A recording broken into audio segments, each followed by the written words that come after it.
The priest declares them husband and wife, and bells ring in the church. The guests rejoice and congratulate the newlyweds, calling them a beautiful couple. The couple kisses, and at that moment, the heroine sees a notification she did not reach the end. In shock, she receives a second message. The game is not over, a reset is being performed. She is also informed that she will not return to reality until she reaches the end. The girl begins to fall.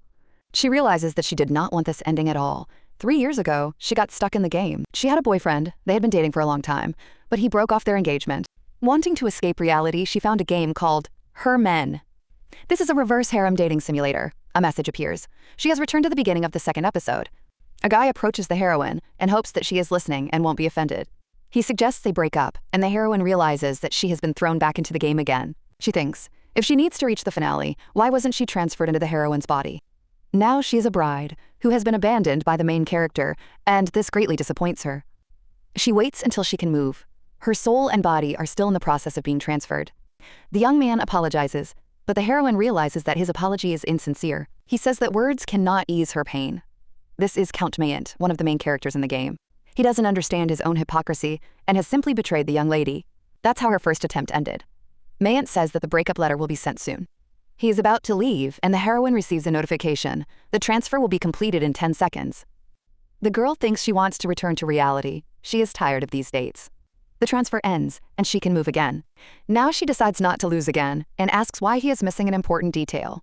He needs to return the rights to develop the Elbash forest, which he received during their engagement. The guy is surprised. The heroine says that if he breaks off the engagement, he must leave the family business. After all, he wouldn't act so shamelessly. She didn't dump him. She takes her cape and asks for the documents and a letter of separation to be prepared. After that, she announces that she is leaving and walks out of the restaurant. Outside, she notices that the girl is wearing shoes that are too small to look better in front of the count. It seems that the character knew how the engagement would end. Now the heroine needs to urgently contact one of the main characters. She takes off her terrible heels and realizes that she didn't have the necessary information before. But this time, she will definitely return. Looking back, she wonders why the girl sent the carriage away. She needs transportation, but when she turns around, she sees Count Mayant. She remembers how she knelt before him for the first time and begged him, to no avail. Now she has left too quickly, and meeting him will be awkward. But suddenly she rejoices. A carriage appears nearby. Inside, the guy hears a noise and asks what is going on. At that moment, the heroine opens the door and sees that someone is already inside. She apologizes and asks him to take her by the hand. She is in a hurry and cannot wait. The young man calmly closes his newspaper, and the heroine thinks that she is already tired of this dress. The guy reaches out his hand, but the coachman stops her. It's a private carriage. The girl realizes that she has climbed into someone else's carriage without permission and is embarrassed. The passenger suggests simply leaving. She apologizes again, but when she sees the young man, she is surprised. The young man asks where to take her. Then he asks if she is the daughter of Count Sardel Robest. It seems she is in trouble, so he asks her to forgive him and pulls her a little closer. He smiles, and the heroine is sure that he is the one she is thinking of. In the game Her Men, there are 4 love interests, and one of them is Damon Spendar. He says he was worried she might hurt herself climbing into the carriage so quickly. The heroine realizes that this is Damon Spendar, the Marquis' heir and one of the main characters. According to the game, he is very caring, and she says that she is fine. She apologizes and adds that if she had known it was his carriage, she would not have gotten in. Damon says he has heard that before, and that it is an honor to help a beautiful lady. She is surprised at how easily he says such things, and thanks him. He offers her a rest along the way. The heroine thinks she just reached out her hand, and something unexpected happened. It seems that the second attempt is starting better than the first. Then she was simply abandoned. She didn't know what to do, wandered the streets, and then her father scolded her for a long time. The world that seemed like a game turned out to be a foreign life imposed on her. Now she understands that she behaved foolishly because there is another proud person. Damon looks intimidating, but he is tall, strong, and very popular in high society. If the Marquis appeared at a banquet, he would immediately attract attention, handsome and friendly. But he doesn't look at any woman, which is why they call him the man with the stone face. Even Alex's heroine didn't see his ending. That's exactly why she likes him. She turns to Damon, and he, without looking up from his newspaper, asks her to speak. She asks if he is interested in the development of the Elbash forest. He replies, yes. But wasn't her fiancé, Count Mayant, going to participate? She replies that he was. However, today she broke off the engagement. At that moment, the carriage arrives. She thanks Damon for the comfortable ride, and he is happy to help. When she is about to leave, she remembers that she still does not have proper shoes. But it's too late. She loses her balance and starts to fall. The Marquis catches her. The girl thanks him, and he kisses her hand. He says he regrets their brief encounter and would like to see her again, giving her a gift. The heroine thinks, great, he took the bait. She says she will send someone the day after tomorrow.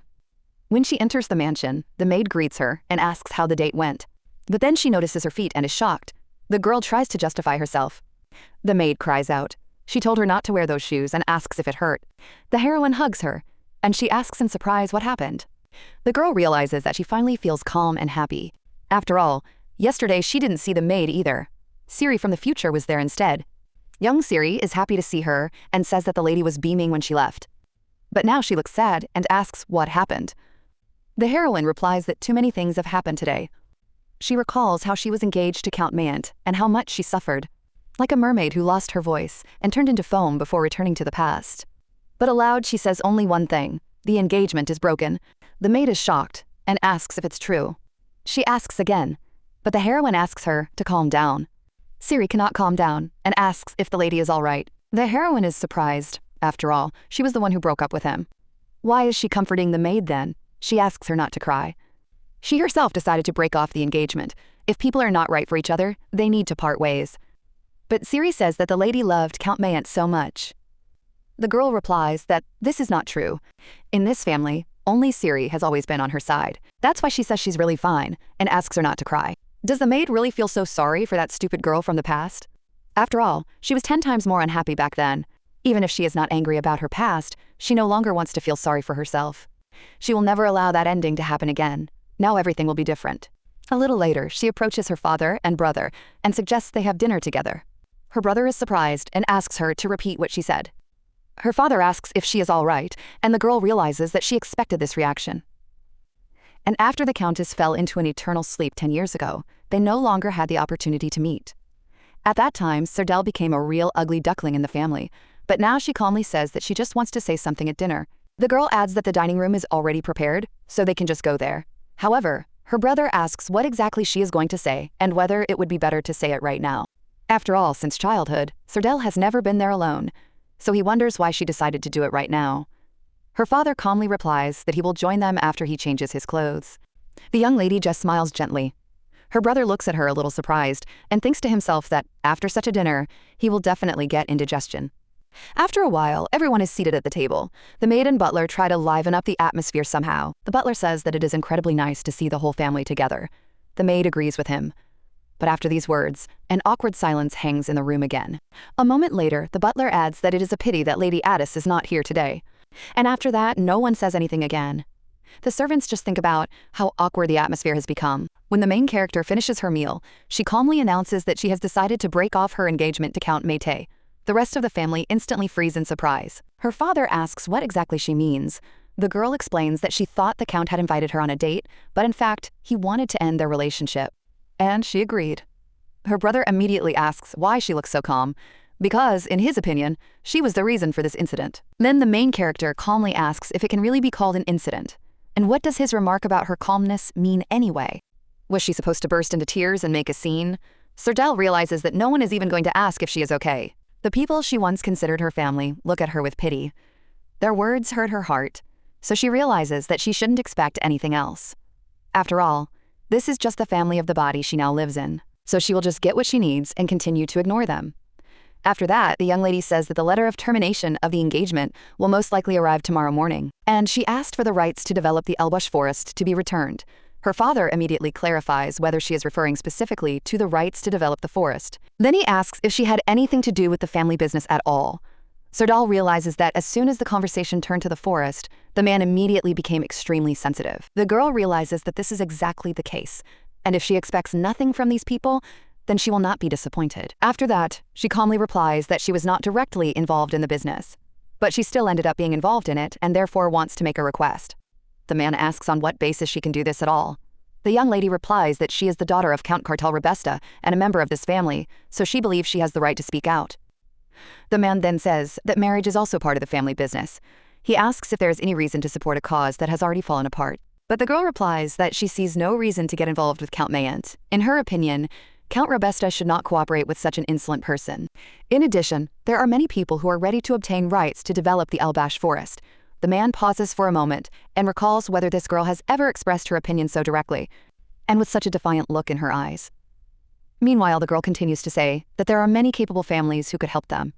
The man thinks even more deeply and remembers the Elbash forest itself. It is a huge forest. It is located in the west of Robusta County. Because monsters inhabit the forest, this area, therefore, only registered hunters are allowed to enter it.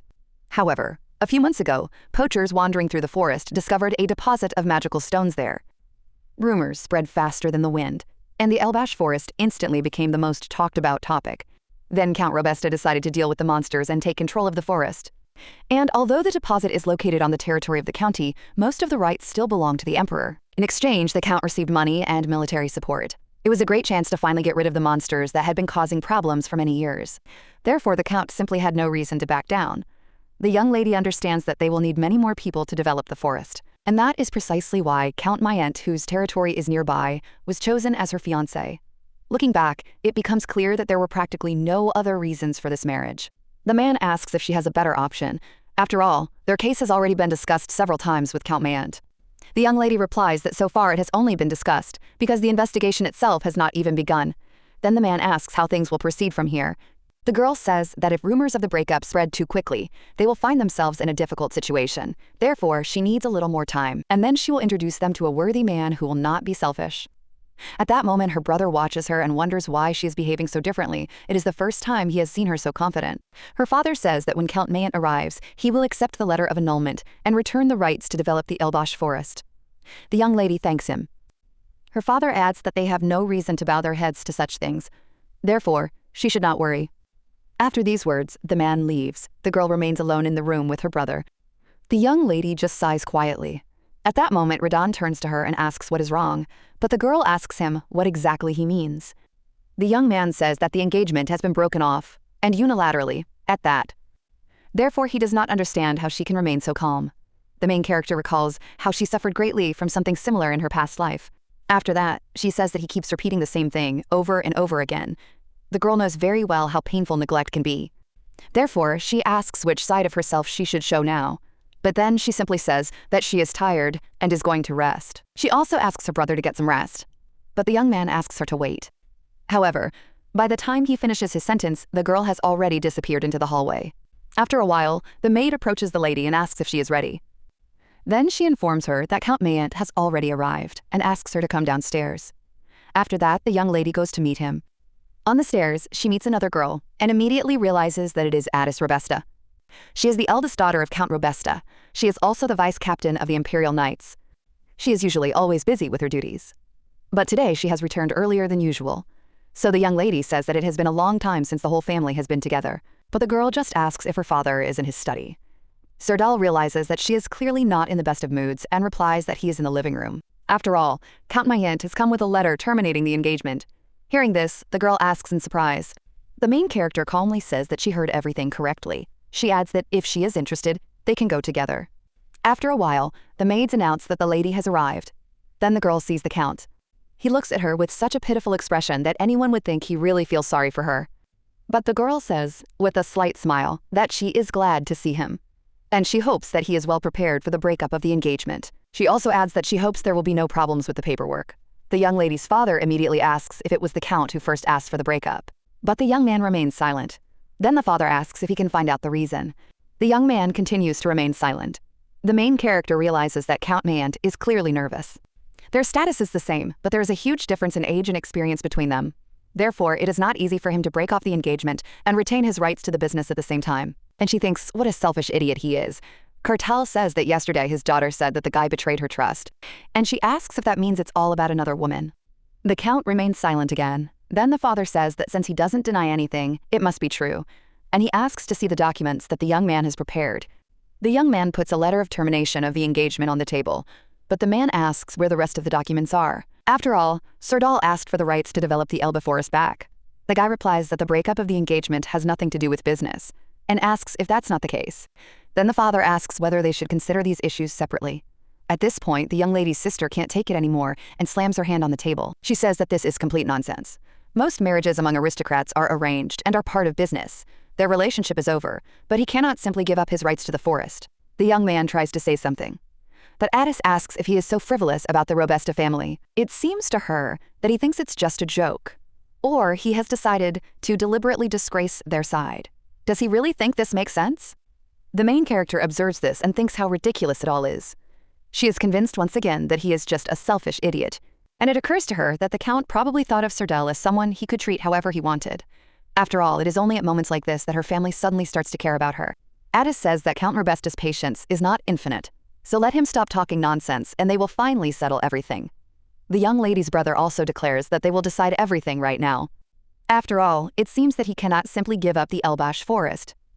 Therefore, by postponing the preparation of documents, he is merely attempting to gain time. At this moment, the butler places the papers on the table for signing. The young lady's brother smiles and tells the young man to write in the document that from the day of the annulment of the engagement, he completely renounces his rights to develop the Elbash forest. He also has no right to disclose this matter. And he must add that he will prepare all the necessary documents and send them to the Count's estate within a few days. Magent asks in surprise if they really want him to sign a memorandum. The young lady's brother replies that if it is useful, then it is worth taking advantage of. After all, one Count has already disgraced their entire family, so he shouldn't worry too much. After all, he surely knows that in the event of a unilateral breakup of an engagement, compensation can be demanded. The main character understands that no one can match her brother in terms of sarcasm. Radon continues to say that if complications arise, they will be able to resolve everything in another way. After that, he asks Count Mayen to fulfill the conditions while they are still being patient with him. The guy looks at the main character as if hoping to get help from her, but the young lady calmly tells him that he doesn't want to put her in an awkward position. She reminds him that she knows perfectly well who the Count really loves. The young man looks at her in surprise, but Serdell simply tells him to write quickly. She asks if she didn't mention this yesterday, that he shouldn't behave so rudely. After these words, all eyes turn to the Count. Under terrible pressure, he takes the pen and signs the document after all. After the guy leaves, no one is in a hurry to leave. The main character realizes that they have been sitting in the room for about 10 minutes. Her brother is the first to break the silence. He asks in surprise whether she really knew who the Count loved, and if he himself had not asked for a breakup, would she still have married him? He also asks if that is why she was so calm yesterday. In his opinion, it seems silly, because only the Count was embarrassed. Her sister also turns to her and asks why she didn't say anything earlier, although she is glad that everything has been resolved now. After all, if talks of a breakup had begun during the forest development, the situation would have become much worse. The main character understands that then this jerk would have become even more insolent. Addis says that the young lady's marriage concerns not only her. If she knew that it was related to family affairs, then even something simple. However, the main character interrupts her sister and says that it has been a long time since they last met, but she is still the same. Addis asks in surprise what she is talking about. The young lady replies that although she looks calm, she had to break off her engagement today. And shouldn't they have asked her if she was okay first, instead of immediately lecturing her? The main character adds that now that everything has been cleared up, it's for the best. She hopes that they won't hurt each other's feelings by making up things that didn't really happen. After that, the young lady says she is leaving. At that moment, Addis quietly asks if she is really all right. The girl suddenly stops. She bites her lips slightly and quietly admits that everything is not okay with her. Nothing is okay. After saying this, she repeats that she is leaving and exits the room, leaving the rest of the family completely baffled. After a while, the young lady comes to her senses and tries to figure out where she is. Memories gradually come back to her. She clearly remembers leaving the hall, but everything that happened after that seems to have disappeared from her memory, and now she is trying to understand what is going on. Suddenly, the girl notices a system message in front of her with surprise. It hadn't appeared since she moved and experienced her first failure. She tries to read the text, but the words blur before her eyes. The letters seem to lose their shape. The next moment, she feels herself beginning to fall, and that's when her eyes suddenly open. In front of her, she sees a maid with tears in her eyes, who excitedly asks if everything is all right with the lady. Addis says that the girl has finally come to her senses, and her brother asks anxiously how she is feeling. The main character looks at their faces in surprise and doesn't understand what's going on. At that moment, the guy asks loudly if she feels better. Serdal slowly sits up in bed and wonders how many more times he is going to repeat the same question. The maid turns to the lady and explains that she has been unconscious for 10 days. Everyone was beginning to fear that she might never wake up. The main character is shocked and wonders if she really slept for so long. Last time she lost consciousness for only 1 day, and now for 10 whole days. The girl recalls a blurred system message that flashed for just a moment. Perhaps it was a side effect of the reboot. When she travels into another person's past, something can go wrong. Serdal begins to worry that she was unable to read the system message. What if it was a notification about a fine? But she quickly realizes that this is not the most important thing right now, and she needs to figure out what is happening in reality. She finds it hard to believe that she has lost 10 days. And the first thing she needs to do is contact Damon, who has probably been waiting all this time. But at that moment, the maid asks again if she is okay, and if she is in any pain. The girl gets out of bed and says that she is fine. She just remembered something she had to do. Her brother immediately asks where she is going, since she has only just come to her senses. But the main character just takes his hand and calmly asks if it matters. The young man is slightly surprised, and suddenly he wonders if Serdell has always been like this. Lately, it seems as if a huge gap has appeared between them. They had never been particularly kind to each other before, but even so, her behavior now seems too cold. Addis says that the doctor has already been. Due to severe shock, her heartbeat was unstable, so she definitely needs to rest. But the main character replies that she has had enough. And if they have nothing more to say, she asks them to leave her room. Everyone falls silent in surprise. Her father is the first to leave, telling her to get some rest. Then her brother and sister leave the room. When they leave, the main character turns to Syria and asks her to call the butler immediately. The maid leaves, and the girl finally stretches out on the bed. She thinks about finally being alone. And yet she has no strength at all, even though she has been lying in bed for so long. The girl realizes that the first thing she must do is apologize to Damon. After that, she takes a sheet of paper and begins to write a letter. At the same time, she still thinks that her condition may be a side effect. Meanwhile, Addis is practicing with his sword and remembers his sister's words that he should have asked if she was okay first, instead of lecturing her. She also remembers how the young lady said she was really sick. And then there were those cold words about how if they had nothing more to say, they could leave the room. Now Addis realizes that she cannot concentrate on her training. Her sister's indifferent gaze and cold tone reappear before her eyes. Addis realizes that this is the first time she has seen Serdell like this. When she was younger, she couldn't even look her in the eye. But then the girl wonders if she herself has ever really looked at her sister. It was difficult for her to be gentle with this child, not only because of the age difference. She simply couldn't scold a girl who had lost her mother. Addis disapproved of Serdell's behavior. It hurt her to see that the girl was unaware of her power and did not use it. She often made excuses about being busy and said she didn't have time. Now she wonders who pushed this child to the edge, and she realizes that it was probably because of her that her sister felt so lonely. That's why this weak child pretended to be strong and dealt with her feelings alone. Addis realizes that if they are a family, this was not the right thing to do. And now, remembering Hirsch Mainet, she can only think about what a jerk he is. After a while, the Count's coachman asks in surprise what is going on, because it is dangerous. Addis stands directly in front of the horse and then resolutely approaches the carriage. Count Mainet asks what is going on. At that moment, the girl abruptly opens the carriage door. The young man utters Lady Addis' name in surprise and says that he could not contact them. The girl thinks how disgusting he is, pretending not to understand anything. The main character's sister asks if he wasn't supposed to send the documents for the development of the Elbosch forest within a few days. The young man turns around and apologizes, but he says he is a little busy right now. The girl gets even angrier. He doesn't seem busy at all, and she realizes that she needs to break off all ties with this bastard as soon as possible. Addis takes a sword in her hand and tells him not to test her patience. After all, he remembers very well the promises he made that day. The young man says that it sounds like a threat. Addis calmly replies that it is, and asks him to behave himself. The guy asks if she is busy right now. In response, the girl simply throws her glove right into the carriage. The young man looks at her in surprise and realizes that it is a glove. This means that the girl is officially challenging him to a duel. After that, Addis brings the sword to his neck. Count Mainet indignantly asks what kind of disrespect this is. The girl calmly says that she is Addis Robusta. She is the vice captain of the Knights of the Golden Falcon, and now she is challenging Hirsch Mainet to a duel, so this cannot be called disrespectful. The young man realizes that she is right. If one of the parties does not fulfill their promise, such actions are perfectly acceptable. He also realizes that he is quite skilled with a sword, but his opponent is the brilliant Knight of the Golden Falcon. Therefore, he is well aware that in the end it will be he who will have to bow his head, and he nervously looks around. Then he says that people are already watching them, so she should calm down first. But the girl replies that she cannot calm down. Her sister was lying there with a pale face, and it seemed to her that Serdell's heart was about to stop. Addis looks closely at the guy and realizes that he doesn't care at all. She brings the sword even closer to his throat and demands that he fulfill his part of the bargain as agreed. After all, her sword knows no mercy, and she could easily cut off the Count's hand. The young man is very frightened and finally agrees. Sometime later, Addis enters her sister's room and tells her that Damon Spender will come to see her tomorrow after lunch. The young lady calmly agrees, but deep down, she wonders why Addis is doing all this. At that moment, her sister continues talking. She informs her that she has received the documents for the development of the Elbosch forest. Now the girl has no ties to Count Mayent, so she just needs to check that everything is in order. The main character replies that she understands.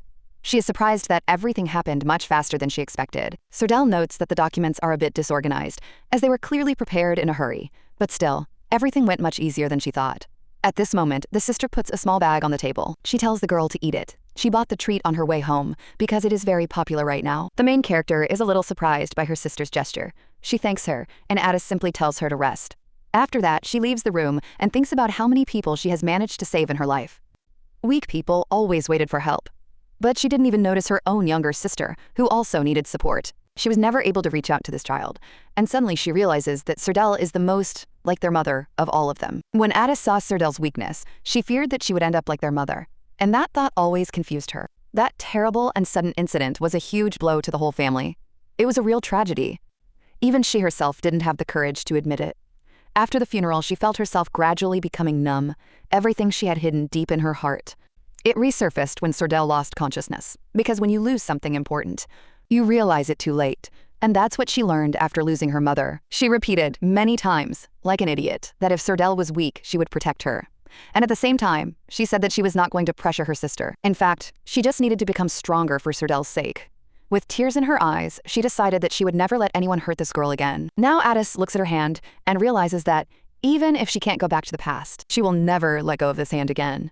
At this moment, the main character wonders if Addis really gave her a gift. She opens the box and sees sweets inside. The girl is surprised and wonders why her sister gave her this and why it all happened so unexpectedly. After a while, the main character heads to the meeting. Soon she notices Damon. The guy greets her and says that they haven't seen each other in a long time. The main character asks how long ago he arrived. The young man replies that he arrived just recently. The girl thanks him for making time for her. But suddenly she notices that he is looking at her strangely. She asks if there is something on her face. Damon replies that he just feels like the atmosphere around her has changed.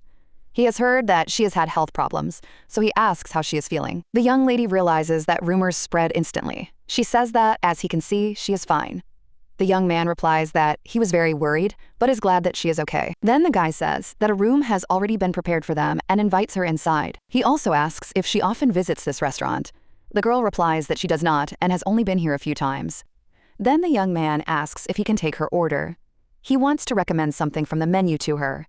The young lady agrees. Serdal notices that he arrived before her and has already taken care of everything. His manners are truly impeccable. When she sits down at the table, they immediately bring them wine. The girl realizes that he has probably been waiting a long time for their meeting. After all, he has prepared everything in advance. This is the first time this has happened to her. And Serdal realizes once again what unpleasant people surrounded her before. Even in the game, as in the real crazy world, there are many selfish people who only think about themselves. And only she always tried to be attentive. Now it becomes clear to her why this guy is so popular.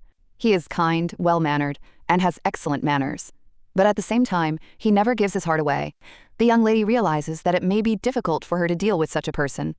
But she needs help, and this strong man can help her strengthen her position.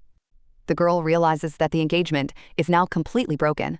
Now there is only one thing left for her to do: to use all the information she has to confidently reach the end. The young lady calmly says that the guy has probably already heard that she broke off her engagement. The young man replies that yes, she told him about it in the carriage. Serdal calmly explains that at that time she was only planning to break it off, but did not say that she had already done so. Serdal understands that she has essentially revealed everything to this individual. However, he continues to pretend that he does not comprehend. There is no doubt that the rumor has already spread everywhere. However, Damon does not talk about it lightly. He seems to have built a solid wall around himself with his kind smile and perfect manners. And if she wants to achieve something, she must first break down this wall. Serdal calmly says that the relationship has been neatly ended. The rights to develop the Elbosch forest have returned to their family, and the position held by Count Mayent has now passed to her. The guy turns to the lady and says that if she wants something from him, she should just ask. The girl realizes that he has taken the bait. She remembers that Damon is the heir to the Marquis. He has 2 stepbrothers. The age difference between them is small, but both younger brothers are quite talented, and this could well be a threat to him. In addition, Damon's mother fell into an eternal sleep when he was still a child. After that, his stepmother became the Marquise. And in order to impress the Marquis and his people, Damon will find the rights to develop the Elbosch forest very useful.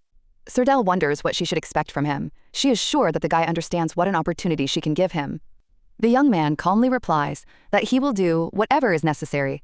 He is ready to give her everything she desires. Serdal says she likes that answer. Then she raises her glass. She suggests that they first enjoy the dish he recommended to her. The young man agrees and says it's a great idea. When the girl finishes eating, the guy asks if she liked the food. Serdal replies that she is satisfied. She really enjoyed the food and was able to truly savor the dinner. Damon says with relief that he is glad to hear it, as he was worried that she might not like it. The young lady replies that she had a very pleasant time. She realizes that it is time to get down to business.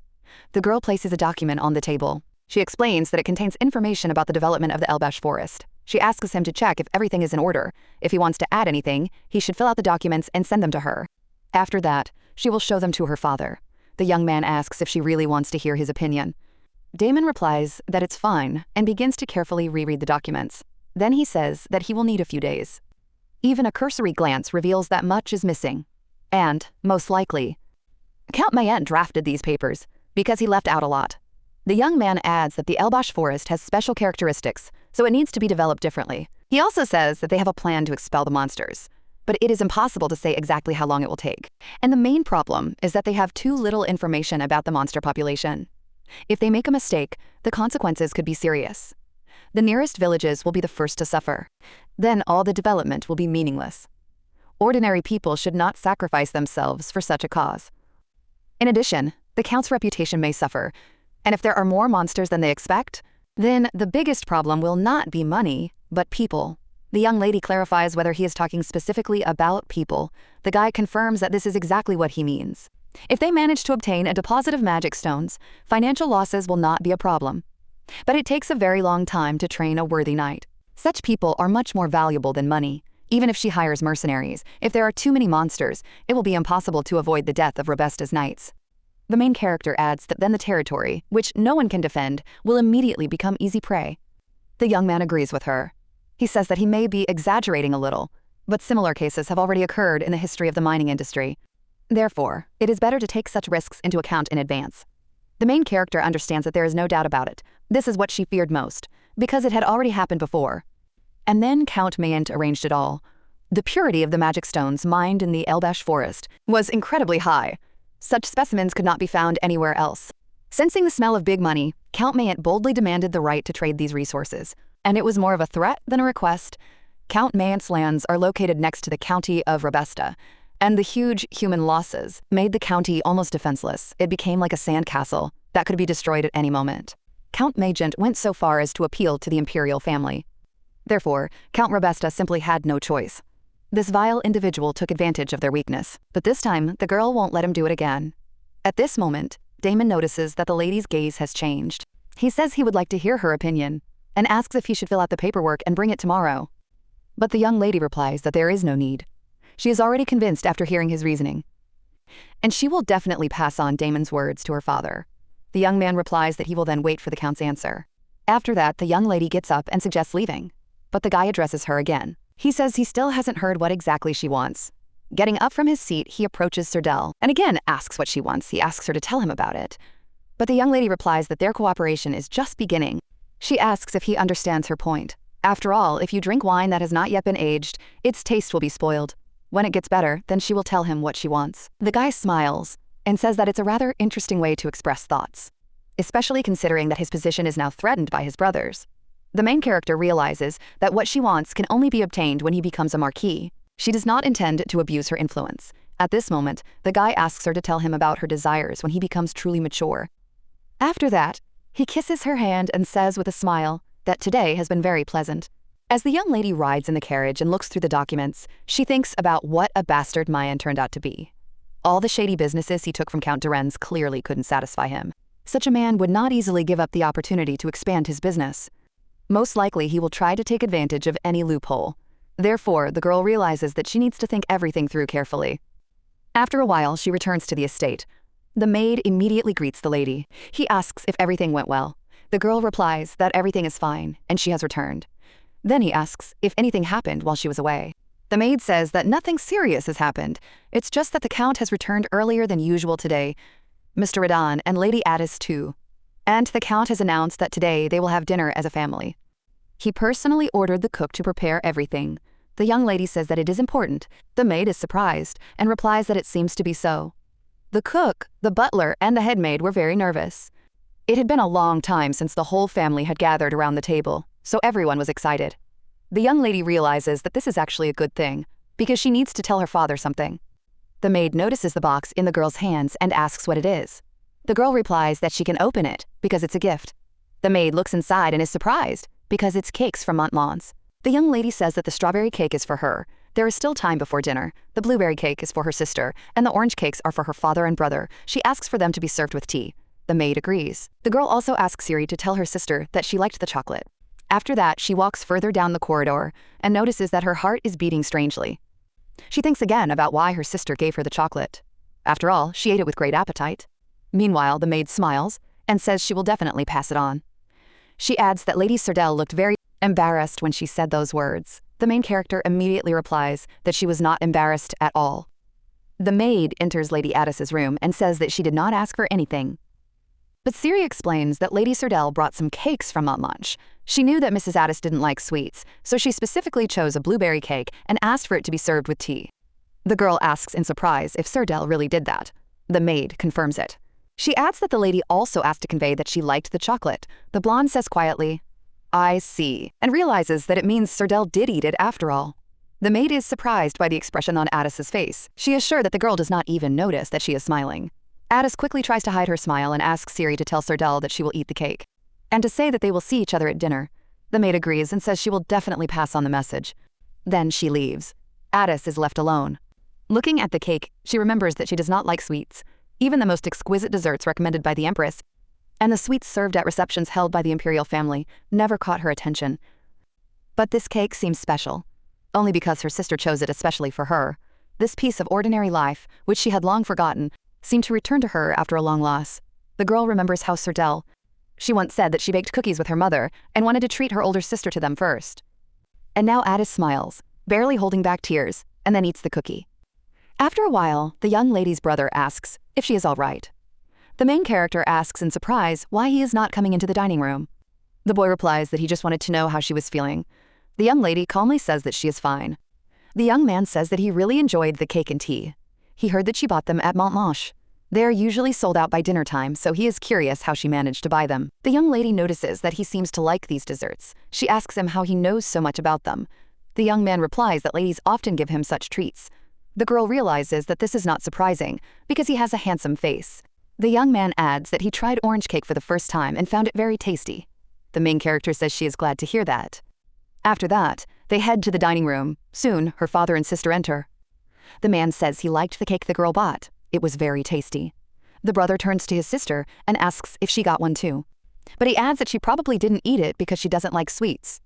The main character realizes that this is true. Her sister doesn't usually eat such things. The young man asks what flavor the cake was and says that if she doesn't want it, she can give it to him.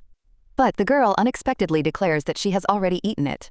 All the other family members look at her in surprise. Addis calmly says that perhaps it was because Serdell chose the cake, and it turned out to be tastier than the other desserts. After these words, silence hangs in the room again. Then the girl turns around and invites everyone to dinner. Ridan quietly says that something strange is definitely going to happen today because his older sister ate a whole cake. The main character just looks at him in surprise. A little later, when dinner is coming to an end, the brother says that the food was simply magnificent today. The cook clearly did his best. After that, they remain seated at the table with cups of tea. The main character turns to her father. The girl reminds him that she told him she would find the right person, and today she met Damon Spendar. The man immediately pays attention to her words. But the young lady calmly asks if her father is really going to refuse her. After all, she is also a member of the Count's family. She says that she is also a member of the Count's family and believes that she has the right to participate in this decision. After these words, the young lady turns to the maid. The maid hands her the documents. The main character carefully places them on the table in front of her father. She explains that these are papers received from Count Mayant, and their contents turned out to be in complete disarray. The forecasts for development, possible damage, and even the accounting of her father's position were extremely poorly compiled. However, the man replies that in business, one must think coldly. In his opinion, the girl is too emotional right now. But the young lady calmly objects that it is not emotion, but a realistic view of the situation, and he himself understands this perfectly well. The imperial family will not help anyway. The girl understands that this issue would have come up in the middle of the process anyway. Therefore, she adds that Mr. Damon immediately noticed all the weaknesses as soon as he looked at the documents. The father turns to the butler and asks him to bring the papers that are in his office. The butler immediately agrees. A moment later, he brings several documents. The man says that he originally intended to send them to Count Mayant, but suggests that his daughter read them first. The young lady looks at the papers and realizes that Damon has come to almost the same conclusions. Meanwhile, the man continues to speak. He explains that Count Mayant was too focused on the ultimate benefit and did not take into account the specific characteristics of the Elbash forest. That is why he had many doubts. He adds that Mr. Spendar turned out to be not such a bad choice. In fact, he is quite good. His family once owned their own deposit, and although the mine closed several decades ago due to mining restrictions, the experience remains. The main character realizes that this was not part of the game. Apparently, that is why the solution was found so quickly. At this point, the man adds that if the girl wants, everything can be resolved through marriage. But Addis immediately objects. She says it's impossible because Serdell hasn't recovered from the breakup of her engagement, and he is already proposing that she marry Mr. Damon. It's not that he has any flaws, it's just that even when he sits silently, his appearance attracts women. Her father calmly asks Addis if he has approached her. After all, it is Serdell herself who must give the answer. But the girl replies that she is the heiress of this family, and she believes that she has the right to make decisions about Serdell's marriage. However, not Mr. Damon. A person can be respected for their good character, but she will never give her sister to this jerk. Even Count Hirsch barely escaped being buried alive by her. And if a similar situation were to happen after her engagement to Damon, she won't be able to guarantee his safety. Her brother immediately turns to his sister and asks her to calm down. He adds that he doesn't like Damon either. He finds it difficult to understand what Damon is thinking with that constant smile on his face. Moreover, Damon is equally polite to all women. And at the same time, he doesn't seem to want to get into a relationship. This irritates him even more. Then he asks if Serdell's mood has been ruined, but the young lady remains silent. Then he addresses her again. The girl calmly asks what exactly he wants. The young man says that she does not like this man. He asks if this is true. Serdell responds that they should not jump to conclusions. She recommended Mr. Damon solely because of his abilities. The family immediately asks if that means she doesn't like him. The young lady just wonders why they are so insistent and calmly says that she has no animosity towards him. Her brother immediately asks if that means she likes Damon. The girl replies that she simply considers him a good partner for running the family business. She realizes that they have misunderstood her anyway, and she finds it rather amusing.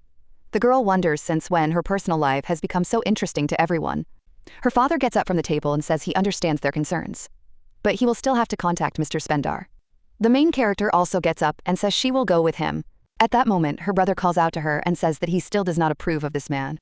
Her sister adds that it is better not to associate with arrogant people. The girl is shocked and wonders if the cakes from Montlands have some strange effect. She doesn't understand what has come over them. After that, the young lady asks them to stop because she wants to rest. They agree, but the brother still adds that Damon is too handsome, and the sister says that if a person has a good character, he should be appreciated, and asks her to remember that. The main character replies that she understands everything, although she herself thinks how absurd it is. After a while, Damon arrives at the estate. He greets Count Robust and says that they haven't seen each other in a long time. The man replies that he is also glad to see Mr. Damon. The young man agrees with a smile. The main character watches her father and notices that he is still wary of Damon. The man invites the young man to sit down and read the documents. The young man takes the papers and studies them carefully. The young lady notices that several new conditions have been added. She sees them for the first time. Cartal says that Damon must show the documents to the Marquis. There is a lot of work ahead, and no one knows how much it will grow in the future. He understands that the young man wants to do this on his own, so that his family will accept him. But after their last questionable partner, they need someone who can take responsibility. The young man replies that he understands everything. At this point, his father adds that it was Serdell recommended him, and apparently the young man understands the situation well. He also says that he will inform the Marquis so that Damon's brothers do not interfere in this matter. The main character understands that her father is saying this rather arrogantly. But in fact, it is a warning. Business should not be dragged into family disputes. The young man just smiles and thanks Father Serdell for his support. The main character realizes that it is impossible to understand his true emotions from his facial expression. Damon is really smart. It's good that he understands the situation himself, and she doesn't need to explain anything. A little later, they leave the office. The young man says that he was very nervous, but he is glad that the Count welcomed him warmly. Serdell replies that he looked great. The young man smiles and admits that he was actually just pretending. Then he says that the young lady looks a little different today. At first, her appearance seemed cold to him, but now he can't take his eyes off her. The main character wonders if something good happened to him before they met. The guy seems to be in a great mood. The young man says that he is very lucky that the girl got into the wrong carriage that day. The young lady realizes that she really did it just in time. The guy adds that thanks to her, he will surely be accompanied by good luck in the future. The main character smiles and replies that she feels the same way. She feels that luck will be on her side. Damon looks at her a little surprised, and then smiles too. After a while, the girl knocks on her father's office door. He tells her to come in. When the young lady enters, the man asks what happened. The girl calmly says that in 2 months she wants to go to the Elbash forest. The man asks in surprise if she understands what she is saying. The young lady replies that she is well aware of how dangerous it is. Her father tells her bluntly that she could fall into an eternal sleep there. The girl replies that she understands that too. The man sighs heavily. The young lady turns to him again, but he interrupts her and asks what abilities she possesses. He also asks why she wants to join the expedition. After all, Addis is a master swordsman. Radon has been training since childhood, so he asks what exactly Sordell can do, and whether she has considered that she might only be a hindrance. The young lady is surprised by her father's harsh tone, but she calmly replies that she is not taking this lightly. And this decision has nothing to do with her broken engagement to Count Mayant. She has thought about it for a long time. She even made her own plan. The girl realizes that she expected such a reaction. The man remains silent, deep in thought. The young lady realizes that she will not be able to protect herself, and therefore her trip may seem foolish. But for the sake of the future, she must go there anyway. Then the man asks where she got this information. The young lady replies that she was interested in the Elbash forest even before the magical stones were found there. If monsters have settled in this place, it means that the environment is ideal for them.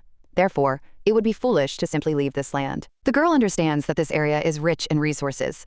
Sometimes it even seemed as if the entire forest was under a restoration spell. Even when everything around was falling apart, life returned once again. In this mysterious forest lies a secret. The energy of Radion. The young lady realizes that this is a special power. It was this power that the second prince, who participated in the expedition as a representative of the imperial family, had mastered. And this time, she will also receive it. This energy helped the second prince become emperor. She does not know how important it is to him, but she also needs it. The girl realizes that it is a little awkward to talk about it. But Rajan's energy was discovered in the Elbash forest, and the main rights to it belong to their county. Her father looks at her and asks if she is only concerned about valuable resources, and that she made this decision solely because of that. He also asks if it is true that the guild did not analyze the information.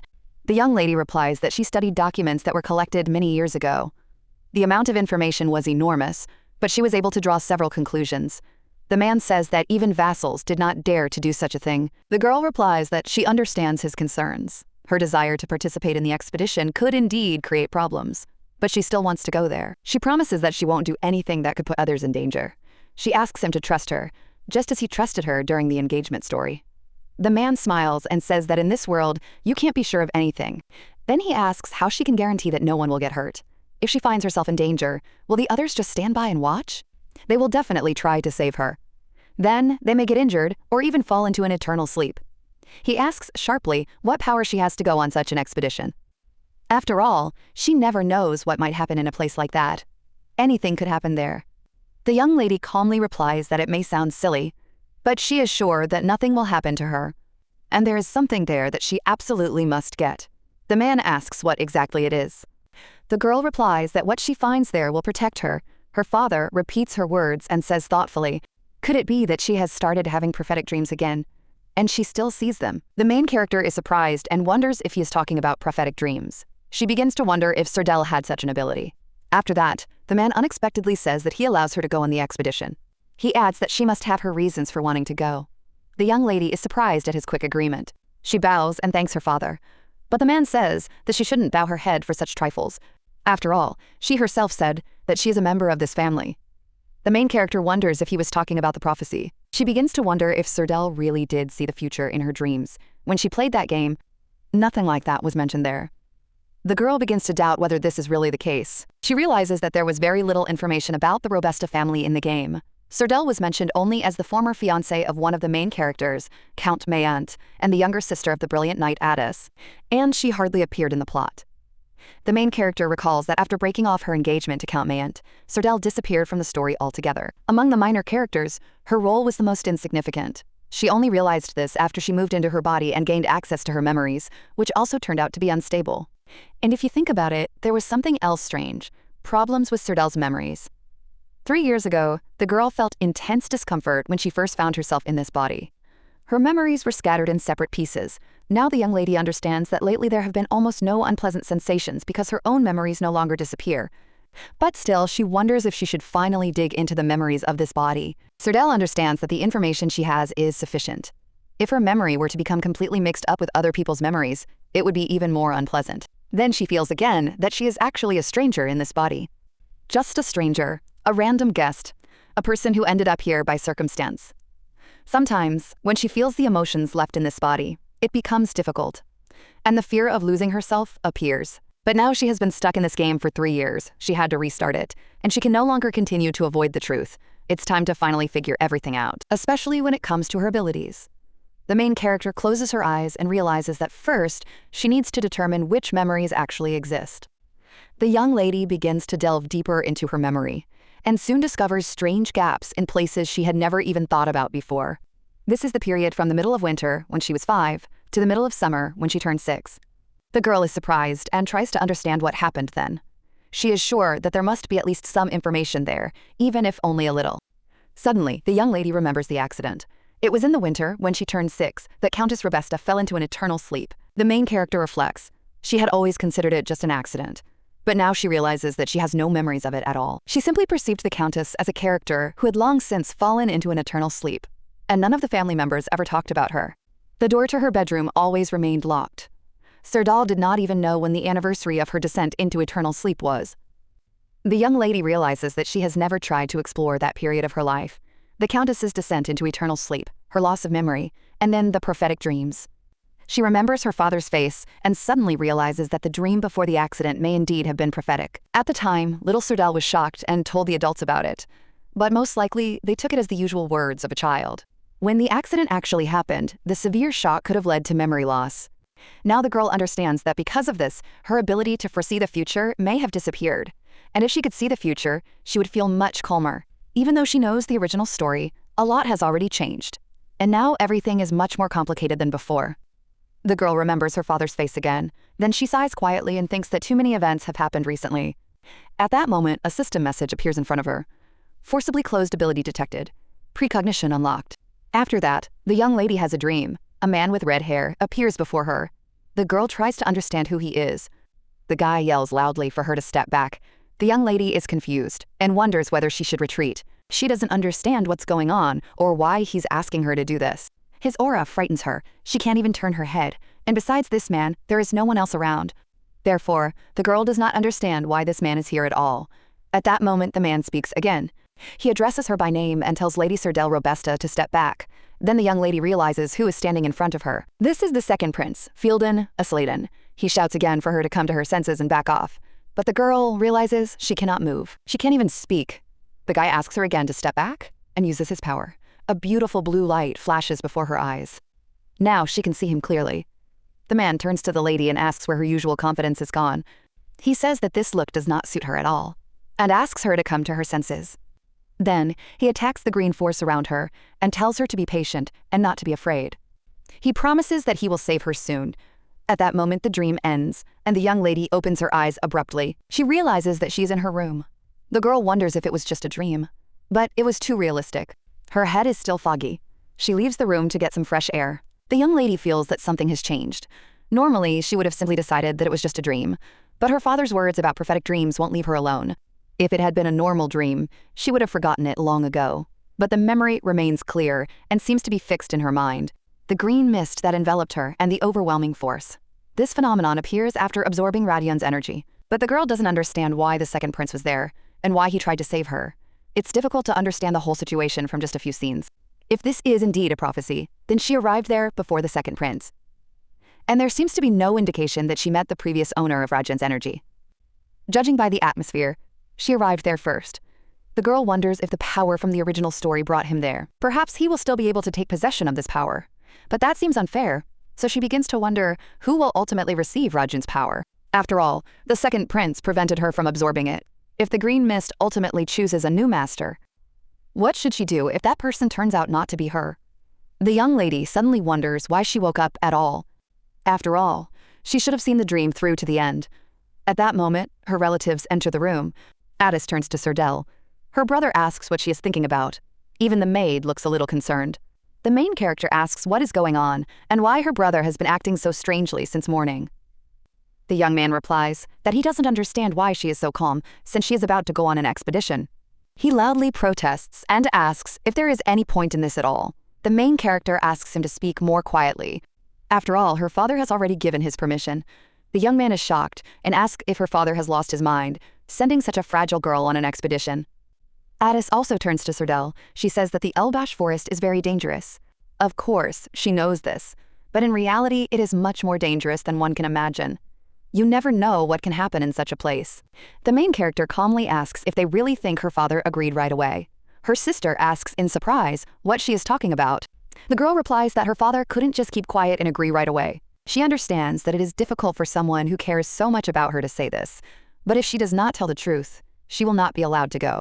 The young lady asks if they still don't know the real reason for her trip. Her sister replies that she was simply studying the Elbash forest, but Serdell calmly says that she had a dream. Her sister looks at her in shock. The main character repeats that it was a dream, and she realizes that even her cold father was shocked by this. Apparently, this ability once caused them pain. After all, it was precisely the ignoring of little Serdell's words that led to her mother falling into an eternal sleep. The girl realizes that she will have to go through this conversation anyway.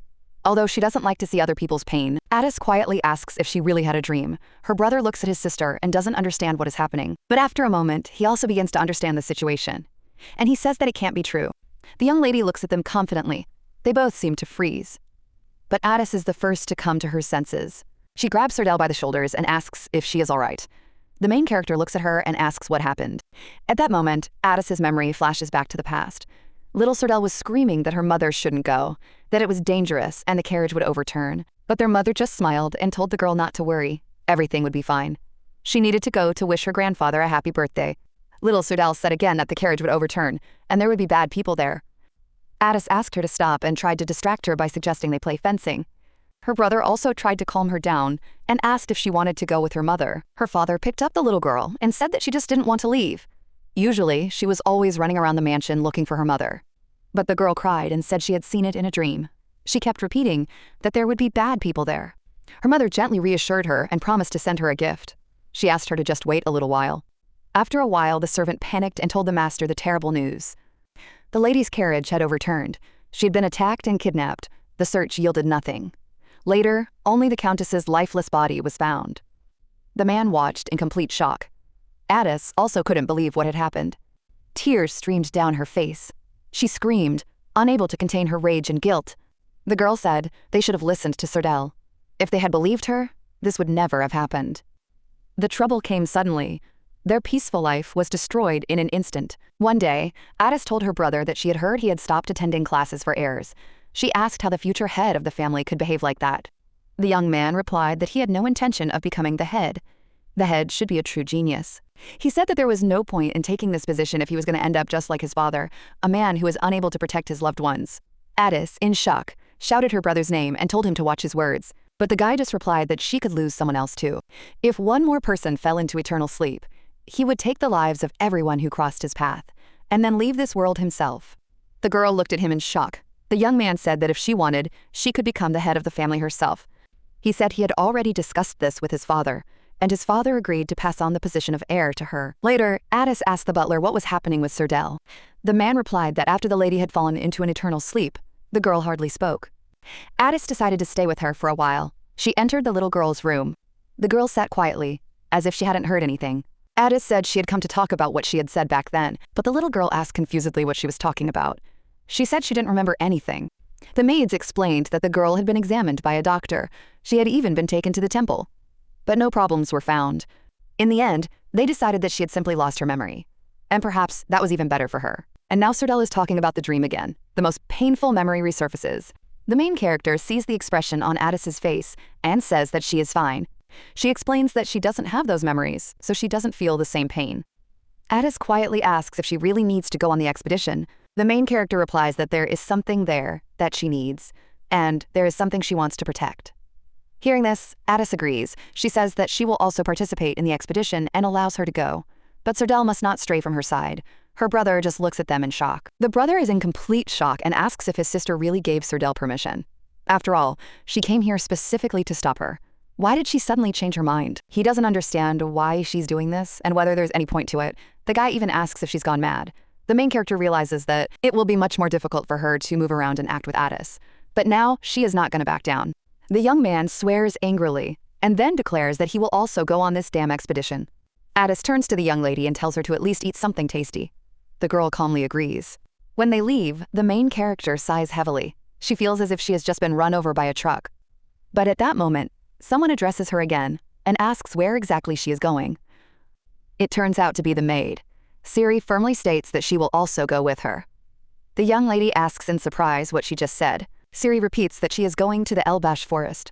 These words surprise the young lady even more. She wonders why the maid is acting so strangely again.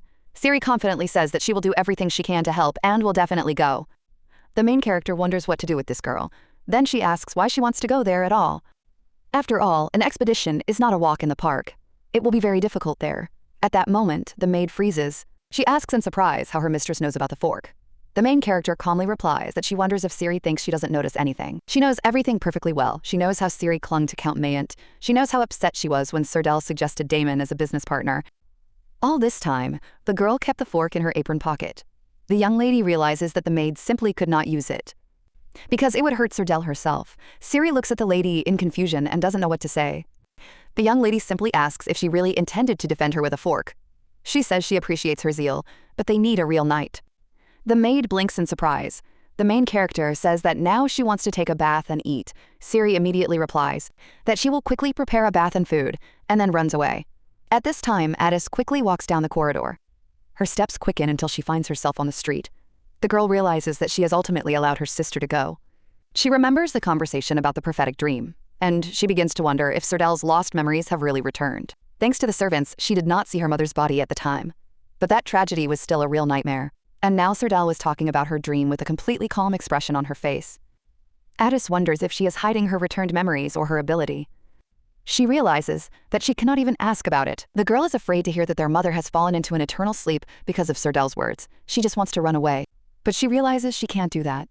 She needs to pull herself together. Even if that's the case, she doesn't want to feel sorry anymore. Serdell said she wanted to protect something. Addis suddenly realizes that she didn't even notice how this little girl had grown up. So this time she will definitely protect her, and to do that, she needs to properly prepare the knights before the expedition. At that moment, a maid runs around the corner. They almost collide with each other. Siri immediately asks if it is Lady Addis. Then she quickly apologizes and says she was not paying attention. Addis replies that everything is fine. Then she asks where she is rushing to, and realizes that this is the maid Serdell. The girl with pink hair suddenly falls to her knees in front of Addis. She says loudly that she wants to ask her for a favor. Addis looks at her in surprise. A few days later, the main character notices that she hasn't had any dreams in a long time. And if this continues, she will not be able to find out who will receive Radian's energy. The young lady begins to think about what to do. She has seen the future and cannot allow the second prince to take this power. But he is following the emperor's orders and must soon leave the forest. She just needs to make sure the prince doesn't go to that area. The main character calls Siri and asks if she is there. But the maid does not answer. The girl wonders where she could have gone. After that, she goes outside and continues to ponder. She realizes that setting a trap is too difficult. If she tries to do everything herself, it could be dangerous. There are too many unpredictable factors in the Elbash forest, and it would be bad if they were caught doing such things. The girl realizes that she can ask Kartal, Addis, or Radan for help, but if she tells them everything, they will surely help her.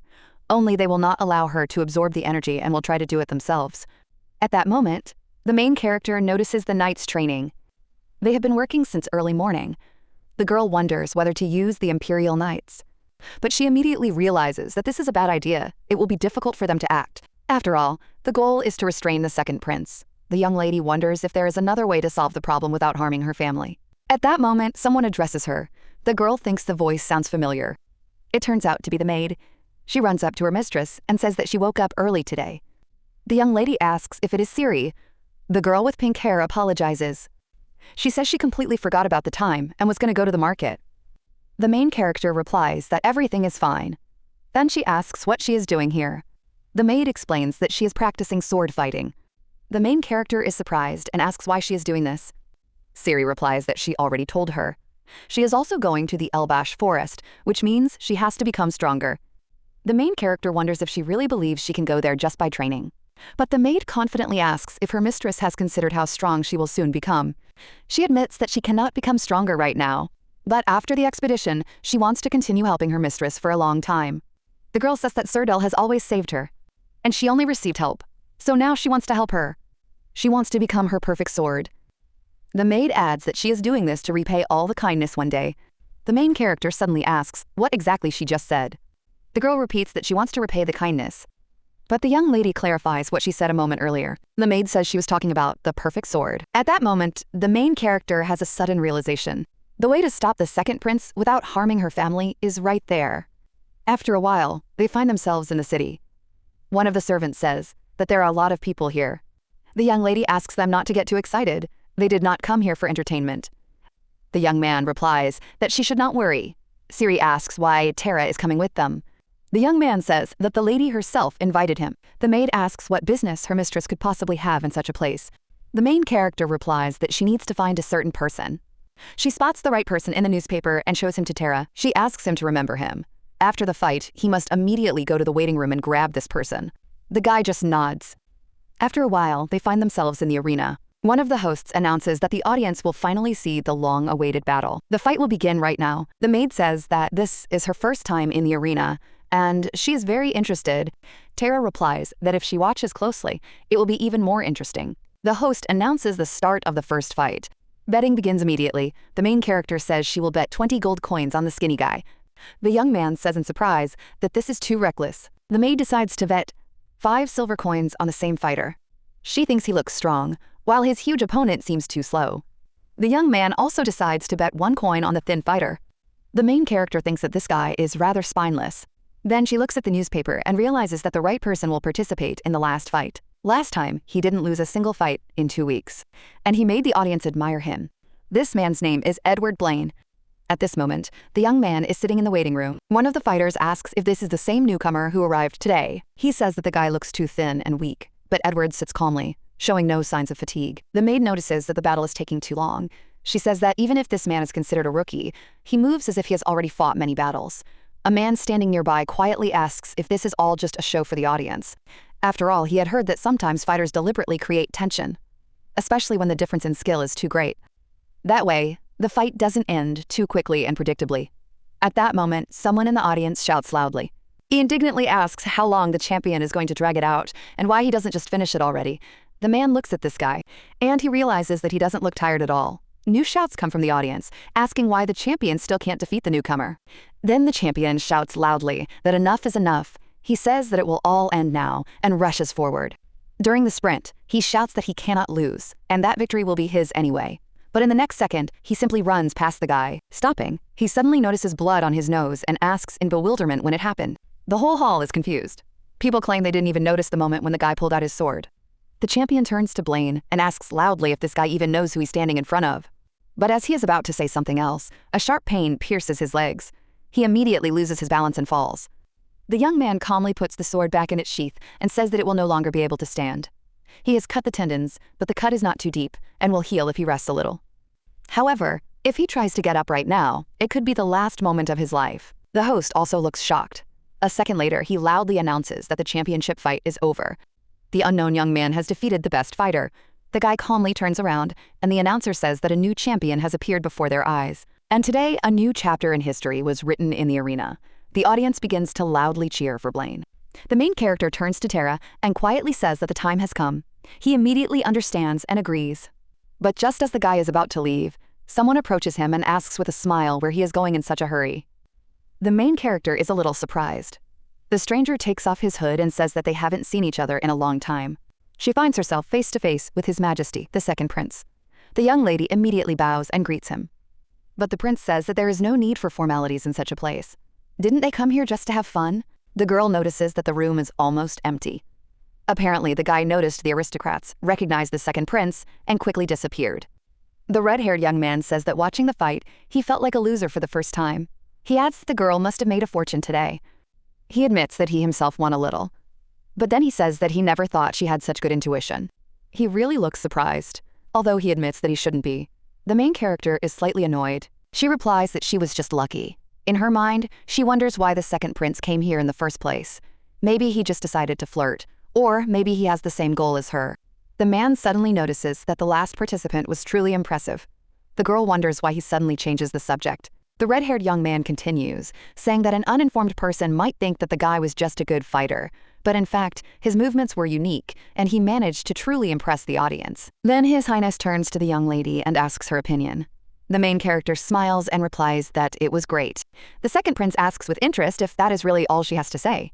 He adds that the guy is also quite handsome. But he thought her opinion would be much more unusual. Serdal realizes that the conversation must end. She must not let Blaine get away under any circumstances. She turns to Tara and asks what he is doing. Then she asks him to check everything as quickly as possible. He nods and leaves. The Emperor asks if the young lady likes the spectacle. He says that girls don't usually come to the arena. Many consider it a dirty business. Then he wonders if it has anything to do with her sister, Addis Robesta. After all, Lady Serdal is also going to take part in the expedition. He says he would like to learn more about her. Therefore, he suggests having tea together sometime when she is free. Serdal thinks this guy is too arrogant and somewhat reminiscent of an influential tycoon from the city administration. Although the prince is the main character she needs to seduce in order to reach the finale, she has no desire to obey him. So she politely apologizes to His Highness and says that she is neither his subject nor a close friend. This implies that she hopes he will not forget the etiquette she is required to adhere to. The girl adds that she has urgent business to attend to and must leave. She also says that she was glad to meet him, even if only briefly. The young man just smiles and replies that if the lady is busy, there is nothing he can do about it. He is sorry, but he will not keep her. Serdal says that they will meet again soon anyway. His Highness calmly replies that she can go. The maid quietly beckons the lady and points her in the right direction, and when the main character starts to leave, she believes that she should not turn around under any circumstances. When the girl finally disappears, His Highness turns to one of his servants. He orders him to find out where the lady has gone. He also asks him to find out as much as possible about the guy with silver hair. After all, in his opinion, such a person is clearly not one who will rot in the arena. Meanwhile, the main character and her maid head towards the young man. Serdal worries that she is late. After all, her conversation with the prince delayed her too much. The servant informs the lady that she has arrived. The girl begins to wonder what the atmosphere is like there now, and what exactly has happened. Then she tells Tara to stay where she is. Siri must wait here too. The servant immediately cries out that this is impossible and that she doesn't understand what she is doing. But the main character sternly orders them not to come near. It's an order. The maid anxiously turns to her mistress. Serdal assures them that there is no need to worry. She is, after all, a lady from a noble family and will not act recklessly. The servants exchange glances. Meanwhile, the young lady approaches the young man, and he asks her what is going on. Looking at him, the girl realizes that this is not someone to be trifled with. But she still needs to make him her ally. Edward Blaine now uses the pseudonym Blen. He is the second son of the Count, whose lands are located in the southwest of the kingdom of Yariden. His family was once noble, but after their defeat in the war, they lost everything. He was also a minor character who fell into an eternal sleep quite early on. In the original story, there were only a few illustrations featuring him. But in reality, Edward was quite an influential figure, and most likely he wielded even greater power than Serdal in the body she now inhabits. The girl realizes that he has participated in many battles, so ordinary tricks will not work on him. She decides to be straightforward and make him her ally. But first, she needs to lower his guard and pique his interest. With these thoughts in mind, the girl throws a bag of coins at him. The young man catches it, but immediately realizes that the bag is too heavy. There is much more inside than is usually given for a victory. Serdal calmly says that she is very lucky today. She has won a lot of gold coins and is now giving them to him. But in return, she wants him to help her. Edward immediately asks why she is giving him such a large sum of money. The girl knows that among all his achievements, the conquest of the Elbash forest stands out the most. Edward single-handedly defeated a huge number of monsters. Even though he later fell into an eternal sleep, legends about him continued to circulate among mercenaries for a long time. Therefore, it would be a real loss if such a warrior also fell into eternal sleep one day. The girl says outright that she needs his strength. Serdal understands that if he joins them, he will greatly help in developing the forest. Therefore, she adds that she simply wants to protect her life. The young man asks if she is talking about accompanying him. If so, she had better leave, because he does not intend to stay in one place for long. However, the young lady calmly asks if he will believe her if she tells him why he really needs the money. The young man smiles and replies that everyone needs money, especially in a place like this, and whatever she offers, he will not accept it anyway. Serdal understands that everything is happening just as it did before. He rejects every offer. But she knows how to make him change his mind. It's about the person Edward is looking for most, so she tells him that it will be very difficult for him to refuse. The young man skeptically asks if this is true. Then the main character calmly says that she can find his sister. At that moment, the young man grabs his sword. But the lady warns him that it's better not to do that if he doesn't want to get hurt. The guy notices a magic scroll in her hands. He realizes that it is a spell that detects danger and activates when attacked. Then the young man asks who she is. The dark lady calmly replies that her name is Serdel Robesta. She is the daughter of Count Robesta and has a special ability that only her family knows about. Then she asks if he would believe her if she said that it was this gift that led her to him. The young man asks in bewilderment what she is talking about. Serdal admits that it sounds absurd. But how else could she find him? She also knows that he is looking for his younger sister, and thanks to this ability, she will be able to find out where she is. After that, the girl addresses him by his real name. Memories of how it all began flood the young man's mind. One day, a servant panicked and told him that he couldn't go there.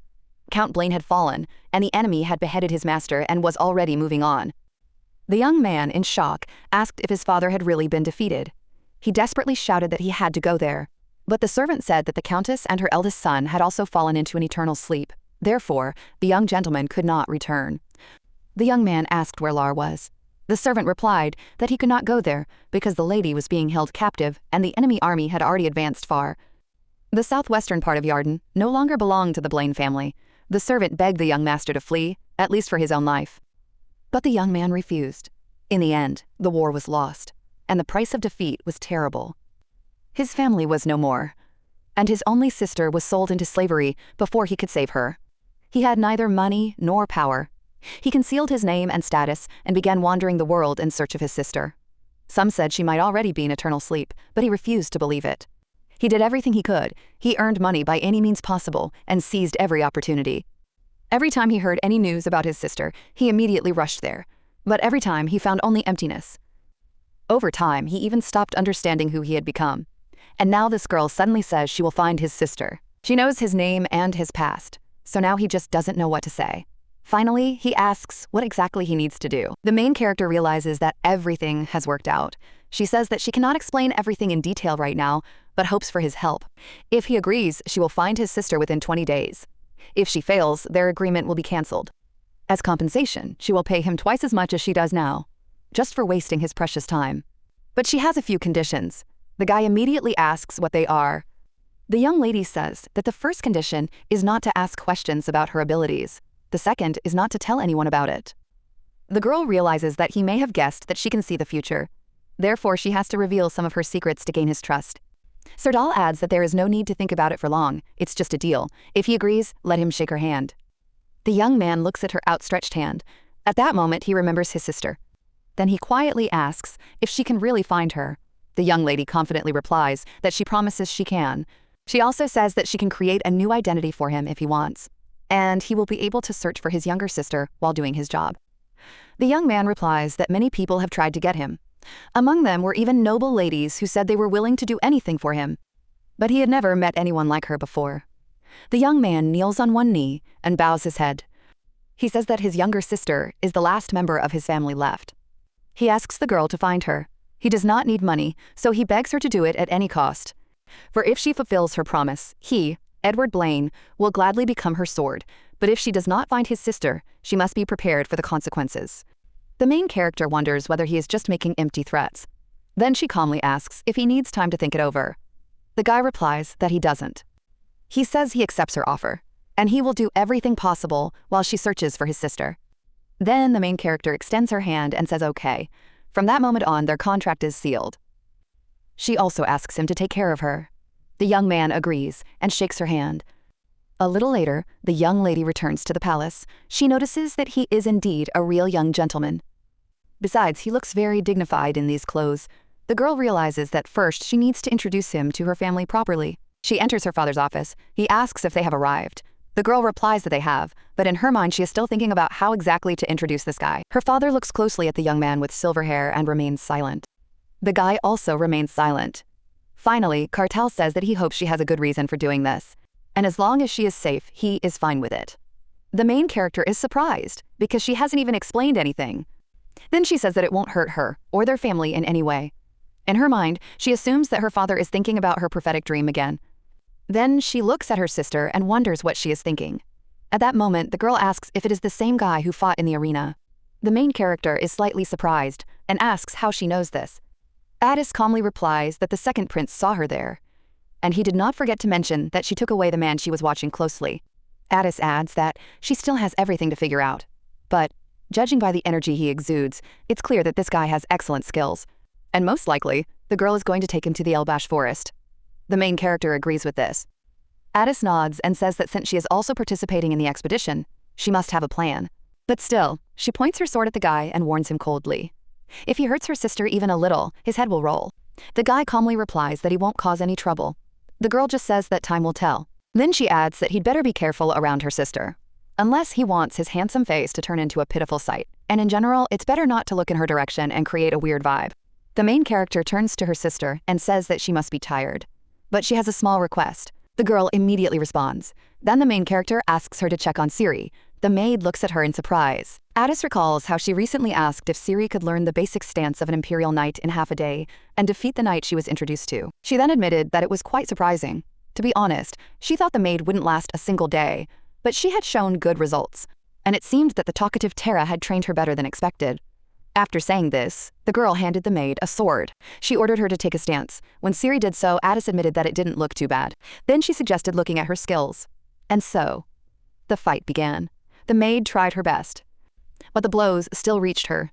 Now she stands with trembling legs and still tries to resist Addis. The main character notices that Siri has been holding on for 10 minutes. Addis admits that she is doing quite well. It's hard to believe that just a short while ago, she was only learning how to hold a sword.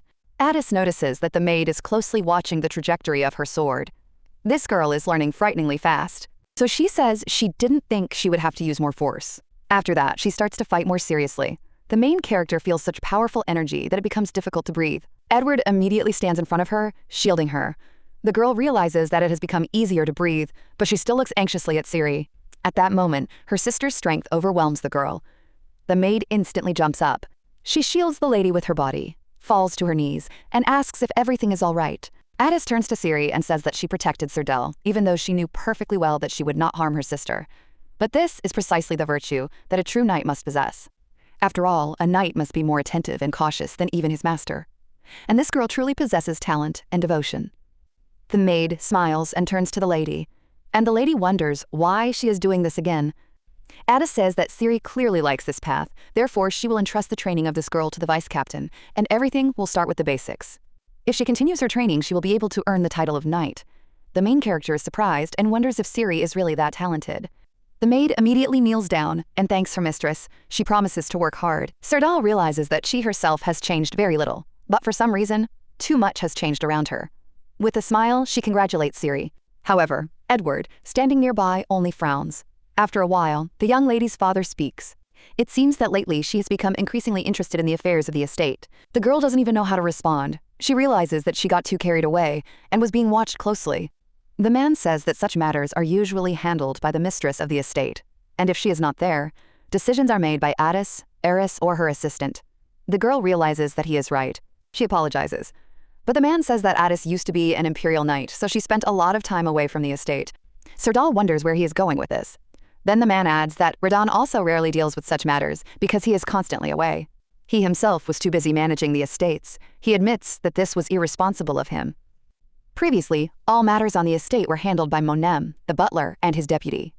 The main character begins to wonder. She remembers that Monem has served the Robusta family longer than anyone else. The girl thought that she had simply left her position as head maid and did not even know that she had been managing the mansion all this time. Now the young lady feels a strange discomfort and anxiety. It is as if some emotions are locked inside. After all, this woman had taken care of her since childhood. The man says that they didn't show it, but such work must have been hard. However, the girl understands that something else is important now. Her father says that they have been waiting for a long time for the moment when they could rely on her. After all, they know how smart she was, even as a child. After these words, he hands her a card and some documents. It is a list of people and an accounting book. Now she is responsible for all of this. He entrusts her with the management of the mansion. Then the man turns to Sir Del Robusta. He tells her to do her best in this position. He believes she will succeed. The main character smiles and says that her father can rely on her. The man smiles too and wishes her luck. Then he goes out onto the balcony. At that moment, the maid approaches him. She says she thought he might want some warm tea. Then she asks if he would like a drink. The man replies that Monem always arrives on time. The woman smiles and says that she has been serving him since he was a child. Then the Count asks her to look after Serdel. He also asks her to check if she remembers the events of that day. He realizes that so far it seems that only his ability to foresee the future has returned. But if the girl hides her feelings, he doesn't even know what to do. After all, she must be upset with her terrible father. The maid gently asks him not to worry so much. She says she will take care of the young lady and everything will be fine. The man agrees and replies that he hopes so. That same evening, the main character sighs heavily. She did not expect there to be so much work at the estate. In front of her lies a long list of reports and a mountain of letters. Many people are asking for permission to receive a portion of the Elbash forest. The girl understands why responsibilities used to be divided among several people. She decides to refuse everyone. After all, there has not yet been an official study of the forest, which means it is too early to make such decisions. Moreover, after her father was removed from the Forest Development Department, there were fewer envious families.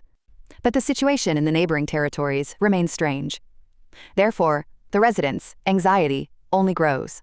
The girl understands that problems will arise if they do not act in time, but they cannot rush so as not to cause unnecessary excitement. She also suggests that the Spender family estate has received numerous invitations. It seems that someone is deliberately stirring up trouble. The girl hopes that Damon won't do anything suspicious. Therefore, it is necessary to act cautiously. She decides to send someone to find out everything. And then she thinks about another sum of money. This money should be enough for Rudella's wedding, the main character recalls. When this maid came to the estate, she was only 11 years old. Rudella worked here for 15 years. Monem asked her to resolve the issue of money for her wedding. After all, the girl said that after marriage, she wanted to leave her job and sometimes work part-time. Then the main character replied that she would include her severance pay in the amount. The woman was a little surprised by these words. The girl wonders why Monem was so surprised. If Rudella is leaving for the sake of the severance pay, it is strange to quit her job at the estate just for that money. After all, she could have stayed here. But giving up a stable job means that she really needs the money. Serdel recalls that Rudella's fiancé has been working for the Robins Trading Guild for over 10 years. He may have various reasons for this decision. Therefore, the main character decides to ask Monem to check everything. At that moment, she yawns. The girl realizes that she needs to get some sleep. She is too tired from sorting through the accounting books. As a result, the young lady falls asleep right at her desk.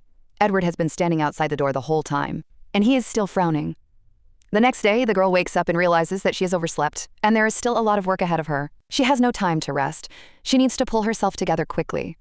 After, the young lady washes her face and changes her clothes. She sits down at the table again and tries to remember where she left off yesterday. At that moment, the deputy butler informs her that breakfast is ready and the master is waiting for her. The main character thinks that the timing is extremely unfortunate. But she agrees anyway. The girl leaves the room. Seeing Blaine, she is a little surprised and wonders if he has been standing there all this time.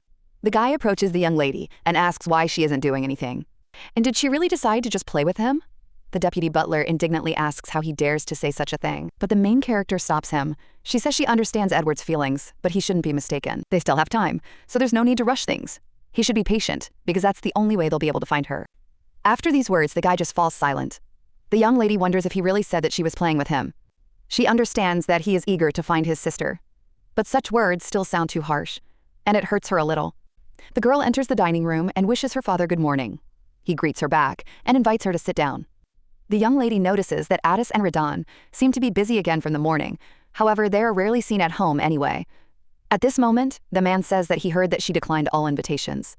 Then he asks if there was really nothing useful among them. The girl replies that she simply considers the moment inappropriate. She explains that she has already chosen the family of Marquis Spendar. If others are involved, the harm may outweigh the benefits. Moreover, different views could lead to misunderstandings. Her father listens attentively and says that, judging by her words, something incredible is hidden in the depths of the forest. He adds that the girl is already thinking about the future. It seems that she is confident that they will be able to conquer this forest. The main character wonders what it's all about. Could it be that her father has decided to question her in this way? In reality, he simply does not want to ask her directly what she saw in her dream and whether she had any new visions. The girl understands his intentions, but such a conversation first thing in the morning only spoils her mood, and she begins to get annoyed. The man notices her reaction and is a little surprised. Then he looks away and says that he will trust her decision. He also informs her that the Marquis of Spendar will be visiting them after lunch today, and she must be present at the meeting. The girl agrees and realizes that this is actually convenient. She was just about to talk to him. After that, silence reigns at the table. After a while, the Marquis arrives at the estate. He says that they saw each other just a few days ago, but it feels like an eternity has passed. Damon adds that he is very happy to see the lady again. The main character replies that she is glad to see that he is doing well. The young man says that it is thanks to her. The girl notices that his behavior is almost the same as before. But his voice betrays a slight excitement. Perhaps this is because his father is standing nearby. The main character looks at the Marquis and notes that he looks quite young. It seems that the rumors about his popularity with women are indeed true. She bows and says that it is an honor for her to meet the Marquis. She introduces herself as Sir Del Robusta. The man replies that he has not seen the lady for a long time, as it has been many years since her debut. The girl realizes that he is talking about Sidel before she appeared in this body. And although she does not know all the details, her memories tell her one thing. At that time, the girl's condition was far from ideal. Because of this, she looked pale and dull, although she should have been shining brighter than anyone else. The Marquis notices that her face looks much fresher now. He says that he used to worry about her. The young lady once again thinks that the father and son are remarkably similar. Both are incredibly handsome. The man says that his son told him about her decision to choose their family. Therefore, he asks her to take care of them. The girl smiles and replies that it is rather they who will have to take care of her. She notes to herself that the Marquis does not seem arrogant or flattering. After that, she offers to take him to her father. A short time later, they are sitting in the study. The Marquis turns to Damon and tells him to leave. The young man is surprised, but Cartel intervenes and says that it is better for him to stay. The Marquis replies, somewhat irritably, that Damon is not his only son. He has other children who are more experienced in such matters. Therefore, he suggests choosing someone else instead of him. However, the Count replies that they have already discussed many things with Sir Damon regarding the forest.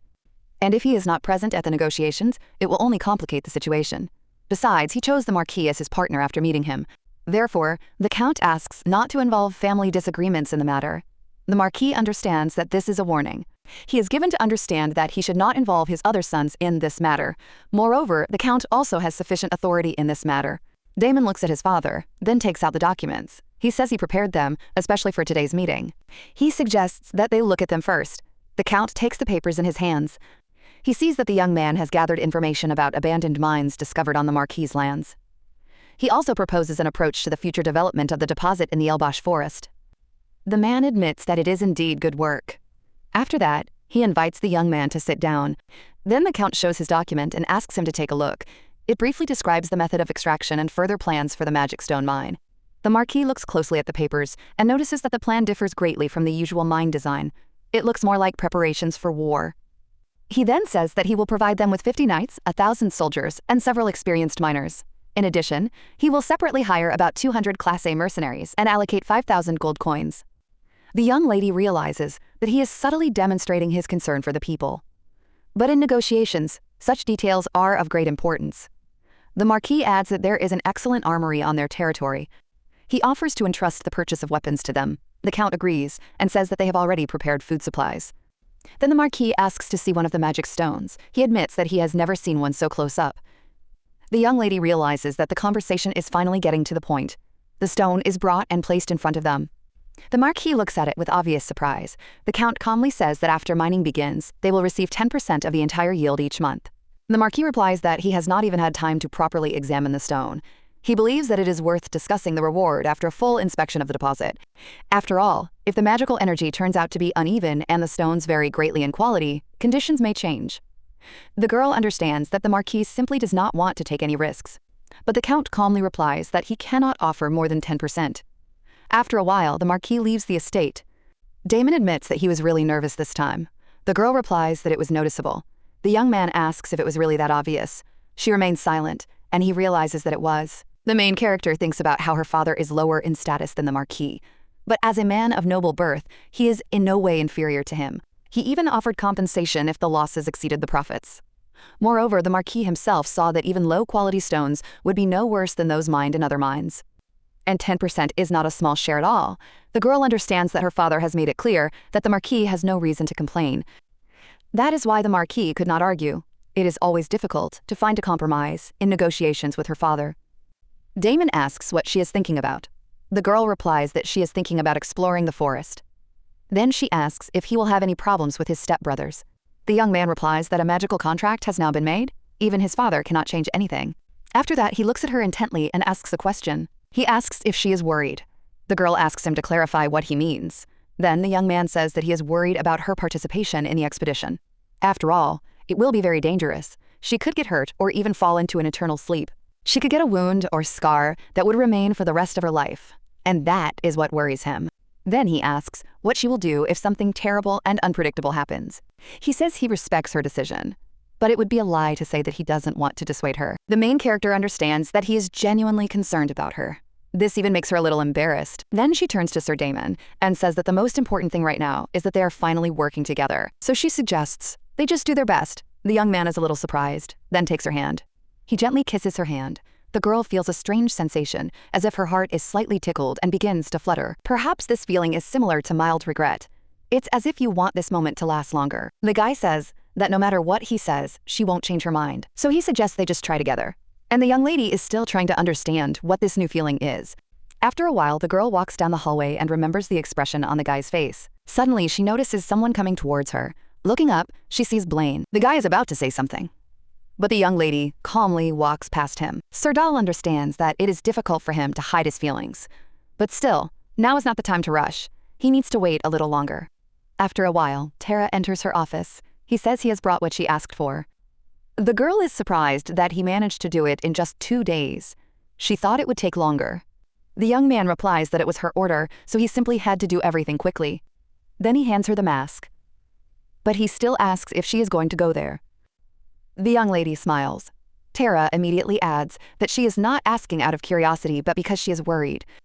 He says he won't ask how she knows about this place, but he still wonders if she really intends to go there, because it's very dangerous. The girl replies that there is a person she must find. More precisely, she must save him. Tara offers to describe this person so that he can try to find him himself. But the main character refuses. She says she has to go herself. It is almost impossible for people without noble origins to get there, and even if he manages to sneak in, he still won't be able to do it. Then she thanks him for his work and tells him he can go. Before leaving, she asks if he understands that all this must be kept secret from Siri. The young man is surprised, but replies that he understands perfectly well. He says that if the secret is revealed, he may lose his head. Then he asks the lady to be careful. The girl replies that she understands. She looks at the mask and realizes that it is a pass to the right place. The fact that Edward couldn't find it, even though he searched everywhere, speaks volumes. Most likely, it is one of 2 places to which the Information Guild has no access. The first is the Imperial Palace. The second is a gloomy place on the other side of the bright and luxurious world. A place that ordinary people don't even suspect exists. And it is none other than a slave market. The girl recalls that in the original story, Edward found the place where his sister was buried. And this became known only because an informant saw the scene of the disposal of the lifeless body. The main character realizes that everything happened on territory controlled by Count Solette. He was notorious for his illegal trade and for keeping many slaves in the basement of his mansion. The girl thinks he is an extremely vile person. At that moment, she hears someone entering the room. She asks if Tara wanted to say anything else. But she looks up and sees that it is Edward. It seems he couldn't wait any longer and came to her himself. The young man asks if she is even looking for his sister. After all, there is very little time left before the promised deadline. The main character replies that she is working on it and asks him to wait, but the guy tells her not to lie. He believes that no one here is capable of finding his sister. The girl realizes that such words could greatly offend others. Then she asks if he wants the family's knights to take over the search. And does he even know where to look for his sister? She reminds him that all eyes are now on the Robusta family. If even the slightest rumor about the search gets out, completely different people will find her. The young man asks her to at least share the information she has. But the main character asks why she should do that. Why should she trust him and share her information if he himself does not trust her? The young man begins to tremble, then bows his head and asks the lady for help. He says that she is the only family he has left and he must find her at any cost. The young lady understands that his heart and will must have been broken dozens, maybe even hundreds of times while he was searching for his younger sister. He was constantly haunted by fear that his sister might already have fallen into an eternal sleep, and if not, that he would simply never be able to find her. And suddenly, new hope appeared, a chance to see his younger sister again, so it's no surprise that he became so impatient and anxious. The girl realizes that she cannot say anything unnecessary to him now, so she simply asks him to leave. The young man is surprised by her words, and the girl understands that if he rushes there right now, they will both be in great danger. Then Sir Dahl reminds him that Blaine seems to have forgotten something. She asks him not to forget the agreement they made that day. If he starts acting on his own, her whole plan will fall apart. The young man is surprised, but he remains silent and leaves the room. The girl realizes that he is very upset right now. This side of his character was not apparent in the original story. She quietly says that she knows how much pain and betrayal he has experienced from other people. She knows that he has devoted his entire life to searching for his sister, and that it is very difficult for him to trust her. But the young lady still asks him to trust her. He just needs to wait a little longer, because she will definitely find his sister. And she needs him too. After these words, the young man lowers his gaze, turns around, and says he will go. He adds that he will try to trust her. When the young man leaves, the young lady picks up the mask again. She quietly says that he just needs to be patient a little longer. There is very little left. After a while, the young man has a dream. He dreams of the winter he spent with his sister. He tells her not to run too far away. The girl laughs and says that everything is fine. She suggests that he hurry up, but he replies that it is dangerous. Lar points to the lake and tells his brother to look. It is completely frozen. The girl even wants to step onto the ice, but the young man immediately grabs her and stops her. He says that the ice could crack and she would fall through. The girl just smiles and tells him not to worry. Everything will be fine. She says that even if something happens, her brother will definitely save her. Then she quietly takes a step forward. And at that moment, the ice beneath her feet begins to crack. The girl slips and falls into the cold water. The young man wakes up with a start and breathes heavily. He puts his hand on his forehead and remains silent for a while. Meanwhile, the main character changes into another outfit. At that moment, she notices the guy entering the room. The girl says that he has come. The young man asks if today is really the day. She replies that it is. That night, she will go to rescue his sister. More precisely, she will go to buy her. The young man is surprised and asks if she is really going to buy her. If she means the slave market, he has already been to all of them. The girl replies that this is not a place he could go to. She asks if he believes that there is a place he cannot even imagine. The young man frowns. The main character realizes that in this state, he might do something foolish. That is why she did not reveal the details to him earlier. Now she realizes that she needs to calm him down first. The girl turns to him. She says she understands his feelings, but she asks him to listen to her calmly. After a while, the young man admits that he understands her. Now he carries the young lady in his arms. The main character says honestly that the likelihood of his sister being in good condition now is very small. After all, no one knows what horrors this child has had to go through. This place is so hidden and dangerous that even he couldn't find it. The young man carefully puts her down on the ground. The girl continues to say that if he cannot control his anger, she cannot guarantee his sister's safety. So she asks him to try. Even when he sees his sister, he needs to stay calm. Only then will they be able to get her out of there safely. She asks him not to let his feelings ruin this chance. Let him not interfere and just trust her. She needs him now. Then the girl asks him to help her. She hands him a veil and asks him to cover her face. One of the servants addresses the young lady and asks if she is ready. Then he knocks on the door. Someone inside reaches out and asks the purpose of the visit. The guy replies that he brought his mistress because he heard about an interesting product. He adds that he came here a few days ago to reserve a table. Then he asks if they don't remember him. But the voice asks him to confirm his identity. The young lady asks if they are going to check her identity, even though she has a pass on her face. She says that this is rather rude. The man apologizes and explains that this is necessary to confirm the reservation. The girl realizes that everything here is organized with extreme caution. They do not allow outsiders under any circumstances. The voice informs her that her identity has been confirmed and apologizes for the inconvenience. After that, the main character and her boyfriend go inside. They are greeted by a man who welcomes the guests. He says he will take them to where the slaves are. After that, everyone moves on. The young man recalls the words of the main character. She said that she had the right to choose slaves first. Initially, winning a duel in this place gave her that privilege, so she asked him to just remember that it was extremely difficult to get that pass. The young lady also said that his sister's name was on the list of new slaves. And this information is reliable. There may not be another chance. Therefore, he must swear that he will not cause chaos here. Now the young man is wondering how Sir Del Robusta knows all this. At that moment, the attendant calls out the number 97. A secret passage opens up before them. The young lady realizes that a second ago, there was nothing there. They even use illusion magic. The girl begins to wonder what they are really hiding here. The man asks them to go further. The main character hears the desperate cries of slaves around her. The man calmly says that they can choose whatever they want. Sir Dal feels disgust and realizes that the guy's sister is somewhere among them. Suddenly, the young man hears someone crying for help. He turns around and looks in shock at the person in front of him. It is his sister. She has lost a lot of weight and can barely stand, begging for help. The young man begins to tremble and can barely hold back his tears. The main character quietly asks him to remain calm. Then she turns to the escort and says that she likes this child. The girl is brought forward. The man tells her that this is her new mistress, and she must greet her. The main character notices how dirty the girl is. She thinks about how she must have been treated. because her condition is terrible. Blaine's sister immediately apologizes. The main character calmly asks her name. The girl replies that her name is Lar. Sir Dahl says that at least she hasn't gone mad, so she will take her away. The man asks if they are really leaving already. He says it's a shame, because there are many interesting things prepared for today. For example, a show featuring goblin illusionists powered by slave energy. According to him, this is the main event of the evening. However, the young lady coldly replies that he is talking too much. The man immediately apologizes for his rudeness. The girl says they are leaving. The man thanks her and invites her to come again. When they leave, the man's sister begins to apologize to the lady. She says that she has stained the nobleman's expensive clothes. She adds that she has committed an unforgivable act. The girl begs not to be beaten because she is to blame. The main character calmly replies that everything is fine. She asks the girl to calm down because it's all over now. She also says that she will not harm her. She came here specifically to help her. Lar tearfully says that she will definitely wash everything. After all, it was her fault that the clothes got dirty. The main character replies that it's okay. But at that moment, Lar's brother addresses her, and the girl looks at him in surprise. With tears in her eyes, she asks if he is really her brother. The young man is also barely holding back his tears.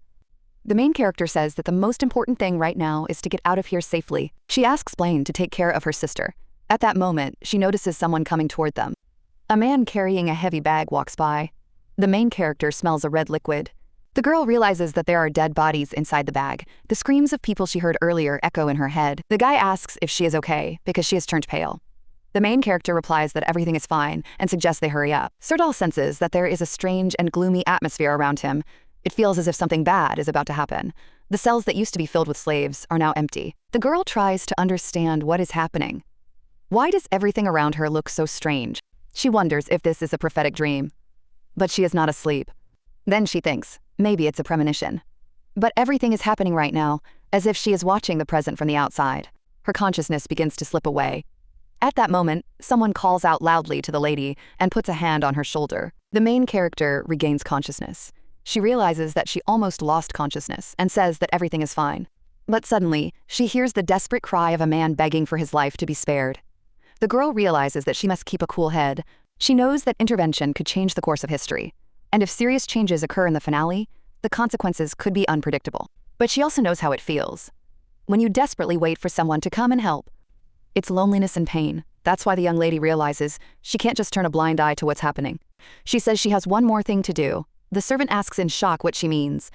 But the main character just tells Tara to go to the carriage with Lar. Then she turns to Blaine and says that he needs to help her. She asks if he can do it. The young man looks at his sister. The girl quietly tells her brother that they need to help.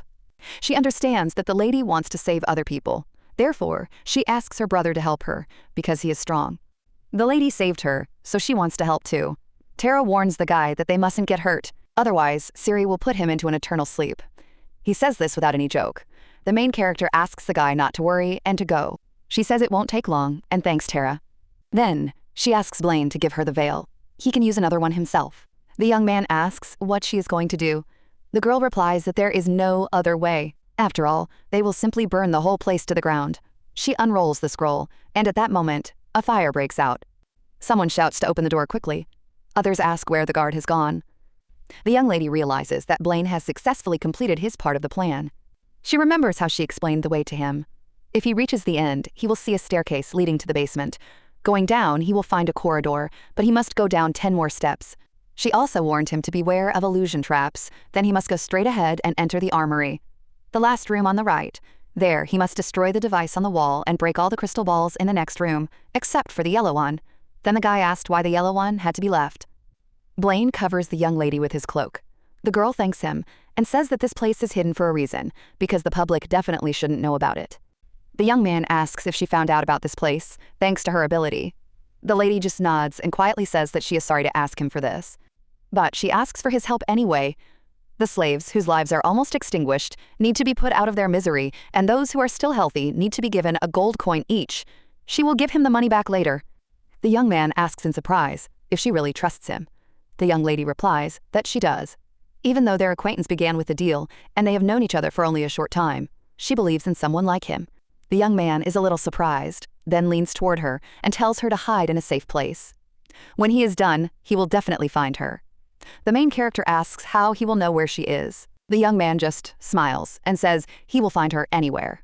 The girl thinks that even in such a crowd, he is able to sense her presence. And that is truly amazing. She understands that after today's incident, this market will not be able to operate for a long time. It will take a long time to recover. The girl also realizes that she would like to completely destroy this place. But that is almost impossible, and it weighs heavily on her heart. There is nothing more she can do. Suddenly, she hears a voice saying that everything will be fine and that it will help her. The girl realizes that this is different from her previous feelings. It seems to be a premonition of the future, but why now? What's more, that voice belonged to her. And there was a small child nearby. The main character realizes that he is inside the building, which is already engulfed in flames. She realizes that she shouldn't interfere. But when she imagines this little boy, she thinks, can I really save everyone and abandon one helpless child? She realizes that she cannot do that. And perhaps the premonition did not appear by chance. Maybe that is why she must save this child. The girl resolutely moves on. At that moment, Count Mayent runs past her. He notices the young lady and asks in surprise if it is indeed Lady Robusta. When the main character runs closer, she stops abruptly and realizes that there is an illusion goblin nearby. It seems that the Count has managed to escape the chaos. The girl thinks that she has almost no time left, so she cannot delay. She tears one of the scrolls, and magic bursts out of it. The girl feels the wind carrying the flames and realizes that she must avoid encounters with people. It seems that the child is on this side. She runs up to the cage and realizes that everything is exactly as it was in her vision. Inside sits a small beast man. At that moment, the fire behind her grows even stronger. The girl realizes with horror that the flames have already reached her. She tries to open the cage. The lock is slightly loose, but the iron bars are bent, and she cannot open it right away. The young lady asks the boy to wait a little longer. She tries again to bend the bars, but realizes that she is not strong enough. The girl thinks about using the last of her magic, but is afraid of hurting the child inside. She hopes to find some kind of tool. But when she turns around, she sees only a wall of fire. They are trapped. The girl takes a deep breath and realizes that now is not the time to panic. The main character grabs the red-hot iron bars. She turns to the boy and tells him that everything will be fine because she will definitely help him. The boy asks if she is going to hit him. The girl replies that no, she has come to save him. The bars are already red-hot and starting to smoke, but she asks him to wait a little longer. She realizes that she really doesn't have enough strength, but suddenly someone else grabs the cage. The girl thinks it's Blaine. However, when she turns around, she sees Count Mayent. She is surprised and asks what he is doing there. The guy replies that it's a long story. Right now, the main thing is to get out of here and take the child. They do just that, and during the escape, he tells her to cover her mouth. The girl realizes that Blaine has done an excellent job.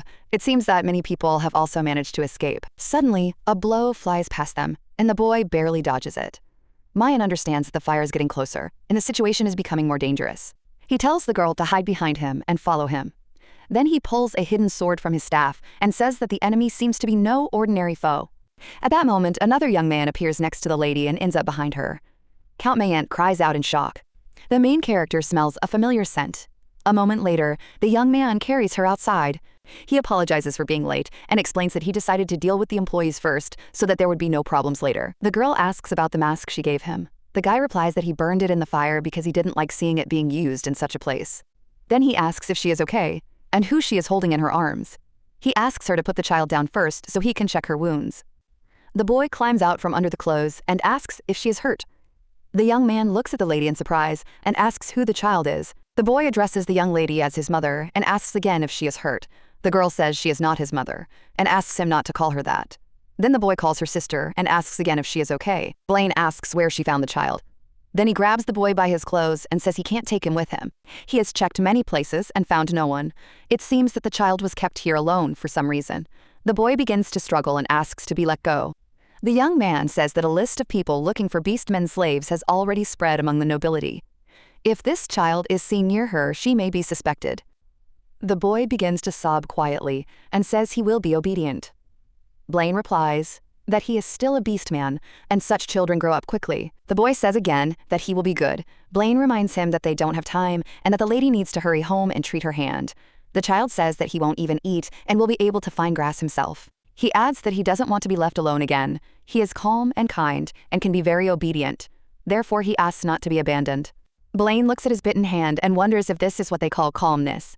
At that moment, the boy says he is good at transforming himself. The main character asks what he means. In the next second, the boy turns into a small dog. He says he can transform into animals of his family, sometimes even into a bird or a fox. But he used to hide this ability. The girl feels as if his voice is penetrating directly into her mind. She begins to suspect that this is a characteristic of his family. She asks if he belongs to the Towel wolf family. The boy nods. The girl realizes that when she decided to save this child, she already planned to take him with her. But she did not even expect that he would turn out to be from the Towel wolf clan. Towel wolves are considered a symbol of the forest. They are vulnerable as cubs, but become incredibly strong as adults. They are even called the kings of the forest. The girl realizes that it is almost impossible to meet such a beast man in a place like this. Most likely, he left his territory and fell into the hunter's trap. Or he was expelled from the pack because of his peculiarities. Blaine turns to the lady, but the main character says she will take full responsibility. She suggests quietly leaving this place. The young man is surprised, but agrees. They head to the carriage, where they are met by a servant. The girl asks where Lar is. The guy replies that she is in the carriage and has fallen asleep from excitement. He gave her the medicine they brought with them, so everything should be fine. The main character praises him. The young man asks why the lady took so long to return. Then he notices her burned hand and looks at her in horror. The girl says she has already used all the extra potions. She asks Tara not to say anything yet and suggests leaving as soon as possible. The guy gets angry and sharply asks Blaine what he was doing. He says that the lady put herself in danger to save his sister. If he had known it would end like this, he would never have let them go. Then he turns around and tells everyone to get into the carriage quickly. The wound needs to be treated urgently. Blaine just lowers his head. When they approach the carriage, the boy sees his sister.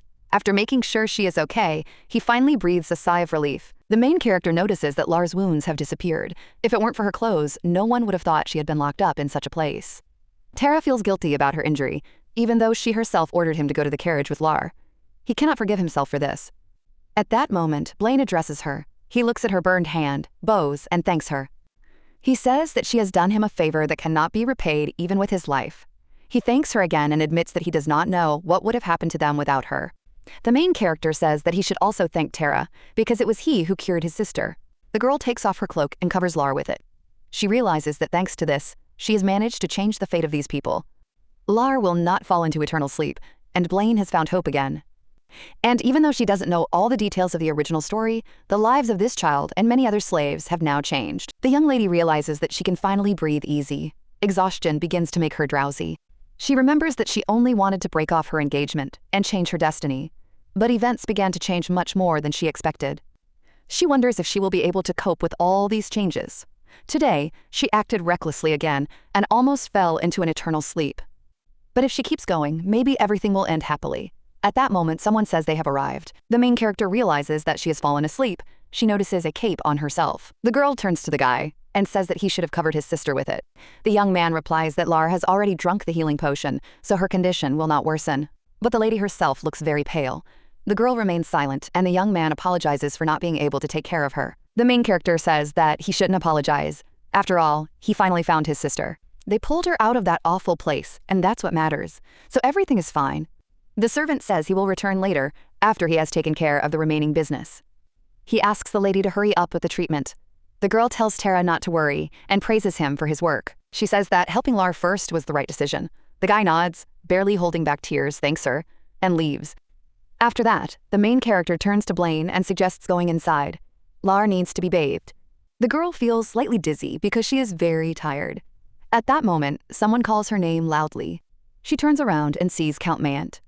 The guy asks if she is all right. The main character is surprised and asks if he was really worried about her. Mayant says that he saw a stranger carry her away right before his eyes. Of course he was worried, and even planned to report it to the Count. The girl understands his plan. He wanted to tell her father about the kidnapping and then use it as an excuse to participate in the development of the Elbash forest again. Looking at his regretful face, the girl thinks what a cunning man he is. At that moment, Blaine approaches and tells the Count to step back and remove his hands. Mayant asks if this guy is her bodyguard. Blaine remains silent. The Count says he doesn't care, but asks, since when has the lady been visiting such dangerous places? Does she really like it? The girl is surprised, and replies that then he must like it too, since he was there as well. The guy indignantly says that he didn't go there for such spectacles. He needed to find out something. The main character thanks him for his help but says that's all. She's fine, so he can leave. The young man replies that he understands, but he wants to fulfill the promise he made. After saying this, he pours some liquid on her hand. The girl feels a sharp pain. But a second later, she sees that the wound has completely disappeared. The guy says that now he is leaving. The main character thinks his smile looks rather creepy. Now she feels that she is indebted to him and realizes that he had planned all this in advance. After that, the guy rides away on a horse. The young lady realizes that she must first deal with Mayant. At this time, the young man is at his estate. He clutches the letter fiercely in his hands and, almost shouting, utters the name of Sir Del Robusta. He is outraged and claims that both the servant and the mistress are behaving incredibly arrogantly. He is particularly offended that she dared to send her squire to him instead of a knight. The squire conveyed that the lady was grateful to him for yesterday and asked him to pass on these words. Now the guy is almost screaming with rage, thinking that she is also threatening him. The letter says that she didn't ask for anything, but she is still grateful for the help. And besides, she didn't see him in that place, just as he didn't see her. After all, it would be very bad for both of them if someone found out that they were visiting such indecent places. And no one should find out that he is following Count Celeste. And it would be even more dangerous if it became known that he was trying to use him to take over Count Darien's business. Now the guy grits his teeth and tries to figure out how the girl could have found out about this in the first place. It was an extremely dangerous undertaking, so everything was done in secret and only among a small circle of people. Everyone kept tabs on each other to ensure there was no room for betrayal, and now he is racking his brains trying to figure out where the leak came from and whether the girl was following him. And if so, since when? He cannot forget her expression and manner of speaking. In her letter, the girl writes that she hopes he will stop getting on her nerves. Otherwise, he will find out how much is known about him, after which her attention to him will finally end. The young man is almost shaking with anger and realizes that everything has not gone according to his plan. He expected her to try to keep him close until the very end. Then, all attention would have been focused on Robusta and the reason for the breakup. He was going to continue his business, taking advantage of the moment when Count Robusta's reputation was seriously tarnished. And now the words of the squire come to mind. He said that the lady had spoken clearly and without hesitation. There was nothing left between them, and she did not want to be associated with him in any way. And now the Count was just screaming in rage. At that moment, he realizes that he is lost completely. This girl has literally led him around by the nose. Now all he can think about is what to do next. Suddenly, he notices a strange red object above him. The young man stares at it in bewilderment, unable to comprehend what it is. Meanwhile, the main character calmly reflects that the Count has probably already read the letter. Most likely, he is now experiencing everything at once: embarrassment, anger, and anxiety. And at the same time, he has no idea where this information came from. His surname may be Mayant, but becoming an enemy of Count Darien means making his life very difficult. The young lady ponders what to do next. So far, they have managed to distract Count Mayant and prevent him from focusing on developing the forest. But she understands that, in a few months, Count Darien's shadow business will end up in his hands anyway. And this cunning idiot will surely want to obtain trading rights. Then he will start investigating again and looking for the reason behind what happened at the slave market. This means that before she gets hit, she needs to strike first. The girl understands that she must prevent him from taking over Count Darien's business. At the same time, she realizes that she cannot join forces with a scoundrel like Darien. That leaves only one option. The young lady sighs heavily and quietly says that it is a pity she has no one to rely on. But suddenly someone addresses her, calling her sister, and says that she has him. It turns out to be the very guy she saved from slavery. The main character asks in surprise if he has woken up. She notices that his answer has changed again. The young man just smiles and calmly says yes. Sir Dal says that she didn't have time, so she didn't even find out his name. After that, the young lady asks what his name is. The guy asks a little puzzled if she means his name, and then calmly admits that he doesn't have one. The young man explains that his parents were captured by hunters before they had a chance to give him a name. The main character thinks for a moment and says that then they should start by giving him a name. She asks if he wants her to do it. The fluffy creature jumps up and down happily and says he wants to have his own name. The young lady begins to think about what would suit him, because she is not very good at such things. Finally, the girl finishes her thoughts and asks if he likes the name Del. She explains that it is the last syllable of her name, because her name is Sir Del. The young man asks in surprise if that means she is sharing her name with him. The girl worries that he might not like it, because it looks like she didn't try very hard. But to her relief, the opposite turns out to be true. At that moment, the young lady receives a notification from the system. It says that by sharing part of her name with the wolf cub Tagawal, she has gained the opportunity to become its owner. The system asks if she wants to leave a soul imprint. After that, she needs to tap the cub's forehead and name it. The young lady is surprised, because this is the first time she has seen such a status window. She even wonders if this has something to do with her reaching the second level. The girl gently touches the furry creature's forehead and says that his name is now Del. Immediately after that, a message arrives saying that she has shared her name with the wolf cub Towel. Their souls begin to bond with each other. Their minds connect. The furry creature's memories and emotions literally flood into her head, and now their consciousnesses are shared. The furry creature smiles and says that the girl is a good person. He happily adds that he is very lucky that she found him. Now he will no longer be alone, and neither will she. After that, he smiles and says that since she has made her mark, she only needs to wait 2 years. When he turns 3, he will be much bigger. Then he will be able to protect the lady so that she no longer has to worry as she did before. The young lady calmly agrees. A little later, Monem enters the main character's room. The girl says she was just about to call her and asks about Blaine and Lar. The woman replies that, as the mistress said yesterday, she has prepared a room for his sister. And now, they are both still asleep. The boy used to always carry the ball with him and even slept with it. But now he suddenly put it down on the floor. The young lady wonders if this is true, and it seems that after he found his sister, he became much calmer. So the young lady says that's good. When they wake up, let the woman make sure they eat. Monem agrees, but then cautiously tells the lady that she needs to tell her something else. At this time, Blaine is sitting next to his sister. Suddenly he wakes up and is surprised to find that he has fallen asleep. This does not usually happen to him. After that, he looks at his sister. A smile appears on his face. He realizes that he hasn't felt anything like this in a long time. It seems as if he has returned to the time when he lost everything and thought that such a day would never come again. The young man realizes that it is all thanks to the lady. He wonders if he ever had anyone before who could give him confidence and faith after his parents and older brother fell into an eternal sleep. He wandered for a long time in search of her, but he never managed to find the person who was dear to him. And then he was pitiful, having lost faith in himself. And this girl managed to get so close. The guy wonders where such a small body gets so much courage. This decisive force is literally blinding, so much so that he wants to trust her completely. At that moment, someone addresses him. It's his sister.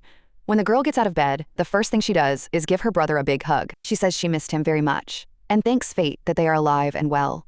Then she asks why they searched for her for so long. She thought she would fall into an eternal sleep and felt very lonely. The young man also begins to cry. He thanks her for surviving, for not falling into an eternal sleep, and for enduring everything. The young man realizes that the hell from which it seemed impossible to escape has finally ended. Now there is sunlight gently streaming in through the window, a warm blanket, clean water, clean dishes, hot soup, and delicious food. The young man realizes that he no longer needs to live as if he were constantly being chased. He no longer needs to be afraid and endure pain. Everything around her speaks to this. Meanwhile, the main character is in the garden, thinking about something. A little earlier, the head maid told her that she had learned something about Rudel. It turns out that the girl is collecting a large sum of money to resign. Her future husband works for the Robbins Trading Group, but recently he was passed over for a promotion, and it seems he has lost his job. Now they plan to use her severance pay to start a new group of merchants. Then the young lady said that if they move to another territory, it might still be possible. But in Jeddo, everything will be much more difficult. It will be difficult to get a shop there even for 10 pounds. The young lady has little doubt that as soon as they run out of money, she will sell the information about the Count. This maid knows little, but even that may be enough to cause problems. The head maid asks if Rudella's resignation should be postponed for now. But the young lady says to continue as is. Instead, she is going to meet with her in person.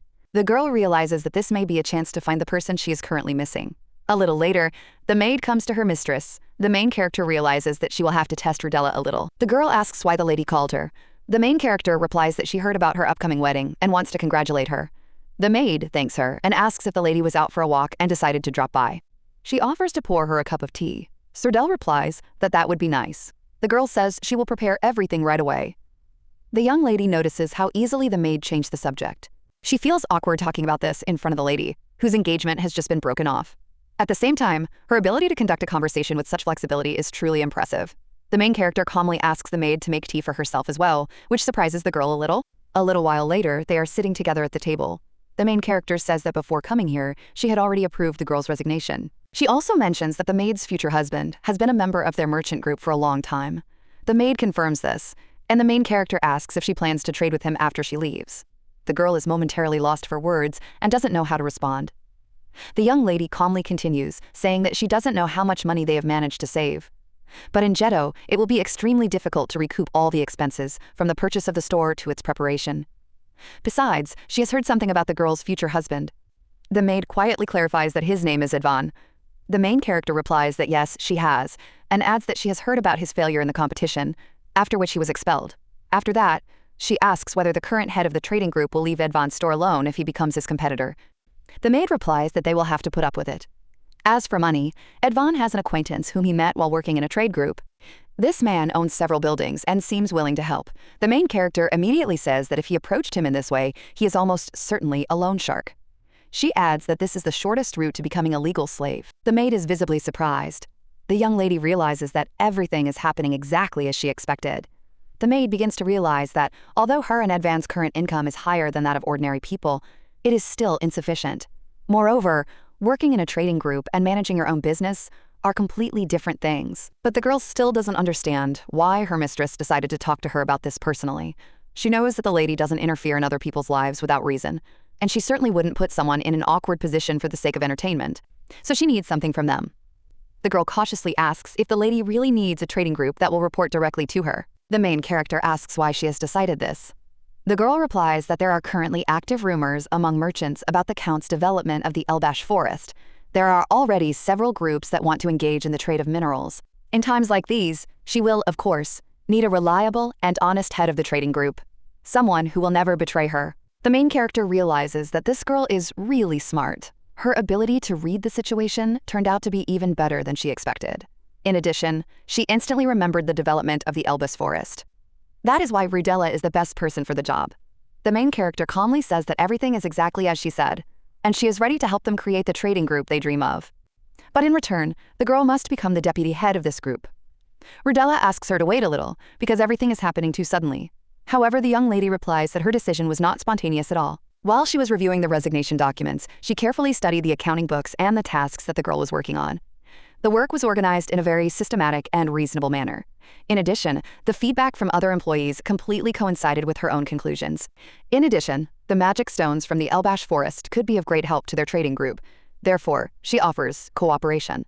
But the maid cautiously apologizes to the lady and says that she does not think she can accept the offer. The main character is surprised and asks if she is really refusing. After all, it is quite a lucrative offer for a merchant.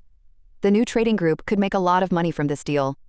The girl replies that she has only ever worked as a maid, and even if they create a new trading group, her abilities will not change. Therefore, she cannot take on such a big responsibility. She adds that although Edvan has been working in this field for a long time, he is still not at that level. Therefore, they are unlikely to be able to help the lady. Then the main character calmly asks how she was going to create her own trading group with such ideas. The girl replies that their business will be very small, and honestly, it would be difficult to even call them a full-fledged trading group. The main character turns to the maid and asks why she is so unsure of herself. She really doesn't want the girl to back down without even trying. So she asks her not to underestimate herself. The lady is sure that the girl will manage, and if she still feels anxious, she can just trust her. The girl falls silent and begins to reflect. She made this decision for the sake of Edvan, who lost his job. Of course, she is afraid, because she has already resigned from her position as a maid, and if everything goes wrong, they will have nothing left. She wonders what the lady saw in her to make such an offer. The main character says she will take responsibility for their worries. Therefore, she hopes that the girl will be able to trust her. The young lady realizes that someone who knows the inner workings of the Count's residence and possesses such intelligence will be very useful. Therefore, she mentally asks Rudella to agree and follow her. Meanwhile, the girl also realizes that there must be some reason behind such an offer. After that, she turns to the lady. She suggests discussing everything with Edvan first. The main character immediately realizes that the matter is practically settled. She says it's a great idea and suggests deciding everything before sunset. The girl's a little surprised and asks if she should call Edvan here. The main character replies that, no, she will go herself. After all, she is the one asking for their cooperation, so she should at least take this step. After that, she also asks them to call Blaine. A little later, the maid says that it must have been difficult for the lady to get here. But the main character calmly replies that everything went well. The girl points to the house and explains that it is a temporary office. They opened it in advance before seriously getting down to business. Sirdal notes that even the temporary office looks quite decent. It seems that they were preparing much more seriously than she expected. After that, she says that she will do one thing first. She tears up a piece of paper, and the maid asks in surprise what that was. Sirdal explains that it is a sound-blocking flower. If their conversation is overheard by outsiders, the situation could become very complicated. But at that moment, Blaine abruptly shields the lady with his body. He notices something flying towards her. However, it turns out to be the maid's husband. He runs up with a smile and greets them. The girl is shocked and immediately runs up to her husband. The man apologizes and says he got too nervous. Then he introduces himself and says he is happy to meet her because his name is Edvan. The main character replies that she is also happy to meet him. The guy asks them to wait a moment while he brings tea and sweets. After a while, they are sitting at the table. The man says that Rudella briefly explained the situation to him. They are very grateful for the opportunity. After that, he turns to the young lady. He asks if she used a disguise. The girl replies that she used a magical item to remain unnoticed. The guy repeats about the sound blocker and the magical item. Then he asks whether the identity of the head of the trading group should remain secret. The girl replies that for now, yes, but someday it will become known anyway, although she herself does not intend to reveal it. The man says he understands and will not tell anyone about her visit either. Then he says that if she wants to entrust him with the job, he can take on the duties of chief manager. The young lady replies that she originally wanted to offer him the position of deputy head. But since he prefers it that way, so be it. However, the guy asks if the position of deputy head has already been offered to Rudell. He is against having two deputies. In the Robbins trading group, there were many problems due to the power struggle between the two deputies, which is why he ended up leaving. He adds that when two people work side by side in such a position, their influence becomes too great. And that, on the contrary, can be dangerous. Sidel notes that he is very calm about his future position. The man explains that a trader must supply good goods that customers need at a reasonable price. If you become too greedy, you start to see customers only as a source of money. Although, of course, the trading group must still make a profit. But if you become blinded by money, you can lose your future. And authority above the necessary level only causes conflicts. Therefore, he is completely satisfied with the position of general manager. The main character understands that his principles at work are very clear and firm. Then, she begins to wonder why such a person decided to turn to a strange investor. After that, she asks if he really intended to borrow money from a man who owned several buildings. The guy replies that he did. After all, he is just an ordinary person. But in the end, he couldn't bring himself to ask him for a loan. The young lady asks with interest why. The guy explains that he couldn't ask for money because he didn't understand what kind of person he was dealing with. This guest was a big client, and every time he came, he chose him to be in charge. Over time, they became quite close. But about 2 months ago, that man suddenly asked if he wanted to continue working with him. He added that if he agreed, he would be willing to start his own business for him. The young man refused the offer for a long time. But in the end, the man said that if he ever needed money, he should just let him know. Now the man admits that the situation has become difficult. He was even tempted to accept the help. But at the same time, he felt that it would be wrong. One day, that man made an offer that was difficult to refuse. He said he could import a wide variety of goods from other countries and offer to sell them together. The young lady immediately realizes that importing goods is an extremely complicated business. The procedures are difficult, the costs are enormous, and even large trading groups struggle to cope with it. So she asks what this man looked like and what he does. The man replies that he doesn't know for sure, but he is sure that he is not a fraud. Sometimes he bought essential items and things that children could use, and in large quantities, so it is possible that he helps large orphanages. If this is indeed the case, then this man must have a fairly high status. At this moment, Blaine suddenly becomes alert and turns to his uncle, saying that someone is coming. The young lady is slightly surprised. A moment later, a voice is heard at the door asking if anyone is there. The maid's husband gets up and apologizes to the lady. Then he asks if he can go out and check who has arrived. The girl agrees. The door opens, and the man says that they have an important guest right now, so they cannot do business. He asks the visitor to come back another time. But the visitor asks if the man has changed his mind. He says that he was on business at a neighboring trading group and decided to stop by here as well. Perhaps he just arrived a little late. Then he asks how things are going now and whether the man would like to work with him after all. But the man replies that he has a very important guest at the moment.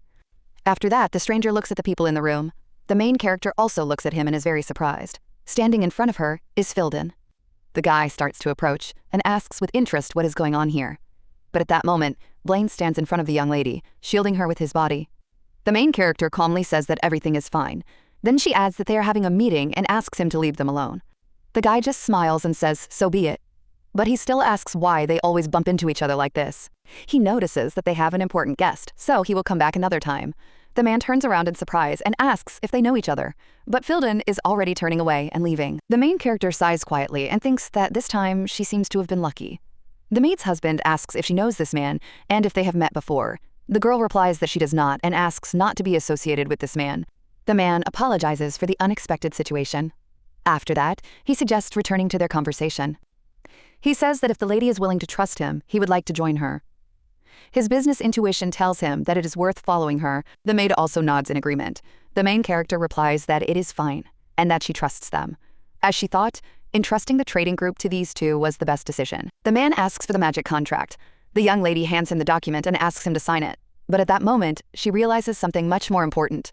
Faden is Sladen, starting with Radian, then Blaine, and now Edvon. He has an amazing knack for spotting talented people. His insight is almost comparable to her knowledge of the future. The young lady thinks that since he even disguised himself to recruit Edvon, he must really value him highly.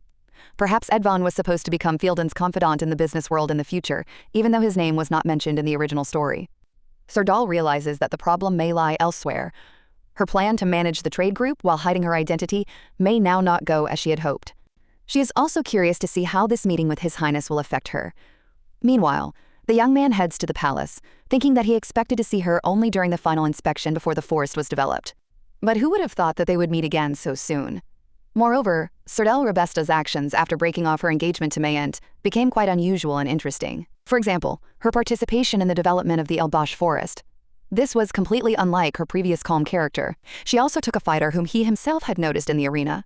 And now she has reappeared before the merchant, whom he had been trying to lure away for a long time. Their actions strangely intersect all the time. This is not at all like the insecure girl he saw during her debut. It seems as if she has become a completely different person. Now His Highness just smiles and quietly says that everything is only getting more interesting. Meanwhile, the main character says goodbye to the merchant and tells him that she is counting on him. The man replies that he understands. He adds that, as she said, they will contact her if the movements of Count Mayent or Count Salette seem suspicious. The maid also says that she will closely monitor anyone who tries to approach her. After that, Serdel goes outside and suddenly asks where the horse is. The guy replies that he tied it up about 2 blocks away. The young lady agrees and suggests they hurry back before they run into anyone they shouldn't. On the way, the girl begins to wonder if she made the right decision. The guy notices her anxiety and confidently says that she definitely chose the right path. The main character is surprised and wonders if he can read her mind. Then she asks why he is so sure. The young man smiles and says that at least she has already shown him the future he wanted to see. He admits that he doesn't know what exactly she is worried about. But everything will be fine with these two. They may look like simple people, but he saw prudence and determination in them. The main character smiles and agrees that he is right. Then Blaine turns to the lady and asks a question. He recalls the blonde-haired guy who came into the merchant's office. According to him, the guy seemed a little strange. But suddenly, a voice behind them asks if they are talking about him. It turns out to be the very same guy who recently visited the merchant's office. He says that if it weren't for her caring companion, this little girl would not have waited patiently for her owner in such a place, and it really does seem strange. After all, he sensed the presence of people but didn't hear a single sound, and it immediately becomes clear that they were discussing something secret inside. Besides, it is impossible to completely hide your identity just by changing your hair color. The guy adds with a slight smile that he thought the girl was very attentive and cautious, but as it turned out, she can be quite careless. Then he says that he is no better in this regard, so he has nothing to add. Blaine immediately pulls out his sword, but the young lady stops him. She calmly asks if they had any business with this person at all. After all, they have absolutely nothing to talk about. Then she adds that if he wants to discuss work, he should come back later. The guy smirks and asks if she knows how much effort he put into persuading this meticulous salesman. He adds that he wanted to get this person too. And this isn't the first time she's taken people away from him right under his nose. The young lady calmly replies that it is just a chain of coincidences, and if he has nothing more to say, then they will probably leave. But His Highness replies that he does not know. After all, his personal curiosity is still not satisfied. He takes a step closer to the young lady and admits that he was interested to see her expression when they met. But, unfortunately, she noticed him too late, so he didn't have time to properly observe her reaction. Then, with a slight smile, he adds that blonde hair suits her much better. But at that moment, His Highness is suddenly attacked. The main character immediately cries out, ordering Blaine to stop. However, it seems that His Highness was prepared for this. He easily deflects the blow and calmly remarks that the young lady's guard does not seem to be in the best of moods today. He then adds that he could have waited patiently. But it seems that his presence puts the knight's lady in a rather awkward position. After that, he asks if the Knight of Yarden agrees. The main character turns to Blaine again. She says that everything is fine and asks him to stop. At that moment, the girl realizes that His Highness seems to have already made inquiries. However, this is not surprising. Given Fielden's status, it would not be difficult for him to find out information, even about people from other countries. The blonde man says that this is indeed an amazing talent. He admits that it makes him a little jealous. The young lady asks him directly what he wants. The guy replies that discussing such things here would be uncomfortable for both him and her, and asks if she feels the same way. Then he reminds her again that he was curious to see her reaction to their meeting. After saying this, he turns around and says that he will end the conversation for now. After all, there might be a mouse lurking nearby, eavesdropping on them. As he is leaving, he seems to remember something and turns back to the young lady. He advises her to be careful. After all, you never know from which direction a sword aimed at her might appear next time. After that, His Highness says that they will definitely see each other again and leaves the young lady. When the girl returns to the mansion, she tells Blaine that he did well. Then she adds that he can go now, because Lara is probably waiting for him. The guy turns to the lady and bows deeply before her. He thanks her and says quietly. He admits that he thought he would never see his younger sister smile again. And all this was only possible thanks to her. The young lady is a little surprised. At that moment, the guy takes something off his neck. He hands the item to the young lady and asks her to accept it. According to him, it is a magical artifact and a family heirloom. He asks her to accept it as a sign of his oath. This artifact will be able to protect her from danger, and although he has not yet repaid her for her help, he wants to terminate their contract and swear his allegiance to her. The girl understands that a family heirloom is a memory of parents, and something that is passed down from generation to generation. Now it is the only thing he has left from his family. Therefore, she says she cannot accept such a gift. However, the guy asks her to take it anyway. She saved him and his sister and did too much for him. Therefore, he cannot remain just an escort. He wants to help her for the rest of his life. So he asks her to let him stay with her. The young lady looks at the boy intently. She notices the anxiety in his eyes. It's as if he knows that if he doesn't prove how important this is right now, he won't be allowed to stay. In the end, the main character accepts the artifact and thanks Blaine. The guy immediately says that he is Edward Blaine from the Blaine family of counts. He declares that he entrusts his body, faith, and life to his benefactor. He vows to become her sword and shield. He promises to protect her and stay by her side until the end of his life. At that moment, the young lady sees a system message stating that her luck has increased thanks to the artifact she accidentally received. The girl is surprised and wonders if this is a status window. It states that she has received an ancient relic called the Eye and Shield of the Red Hawk. Using the Hawk's shield, she will be able to protect herself. And thanks to the Red Hawk's eye, she will be able to see another person's sincerity once a day.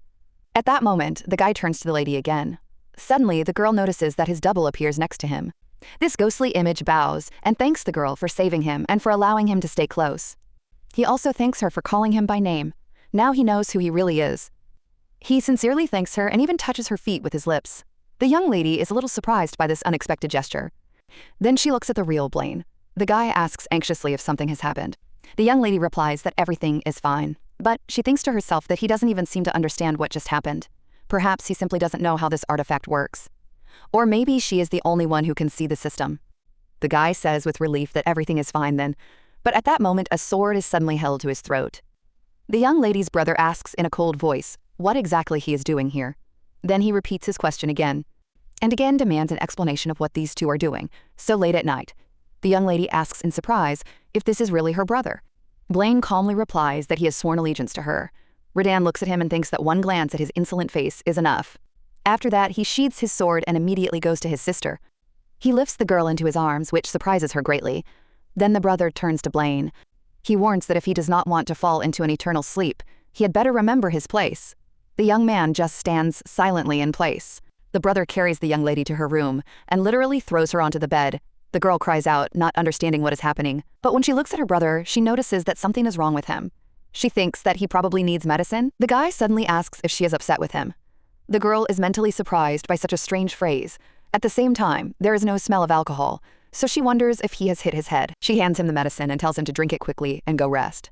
But the young man just quietly says that maybe that's really the case. The next moment, he begins to lose his balance. The young lady quickly supports him and is surprised at how hot he is. She begins to worry and tries to understand what happened, since he ended up in such a state. After that, she asks him again to drink the potion. The young lady also asks if there is anyone outside. But her brother asks her not to make any noise and not to call for help. He says he is not injured or ill, so she should not worry. The main character still asks if something happened outside, and why he looks so strange. The young man suddenly remembers a scene from the past. Their mother was looking at them and asked in surprise what kind of look they both had. The boy immediately pointed to his sister and said that it was all her fault. After all, she suddenly ran off to catch some kind of cat. The young lady then objected and said that it was a little fox cub. The boy turned to his mother and complained that he was tired. The girl was constantly following him around. His mother calmly replied that it was because his sister simply loved her brother very much. Then the boy suggested that his mother play with his sister herself. But the girl immediately declared that her sister did not want to play with her. His mother just smiled gently in response. Then she looked at Serdel and Redan. She asked if they wanted to play a game with her. After that, the woman took out a small piece of paper. She explained that she would now hide notes throughout the garden. The children asked in surprise if she really intended to hide them. The woman nodded and said that each note would contain a clue to the next one, and if they could collect them all, she would grant them any wish. Hearing this, the children immediately rejoiced. The boy then confidently declared that he would start first. But now, in his memory, he wonders why he can't find the clue. He can already see his mother and says in confusion that he can't find a single note. He wanders around the garden for a long time, trying to figure out where she might be. But no matter how hard he searches, he can't find anything. He still can't find her. The next morning, the main character wakes up and hears strange noises nearby. The girl tries to remember when she fell asleep. Then she remembers how her brother suddenly lost consciousness. She gave him some potion and put him to bed. After that, she fell asleep herself. But judging by the sounds, his condition is clearly bad now. The young lady approaches her brother and quickly realizes that 1 or 2 potions won't be enough. She realizes that the potion is not helping because the problem was psychological to begin with.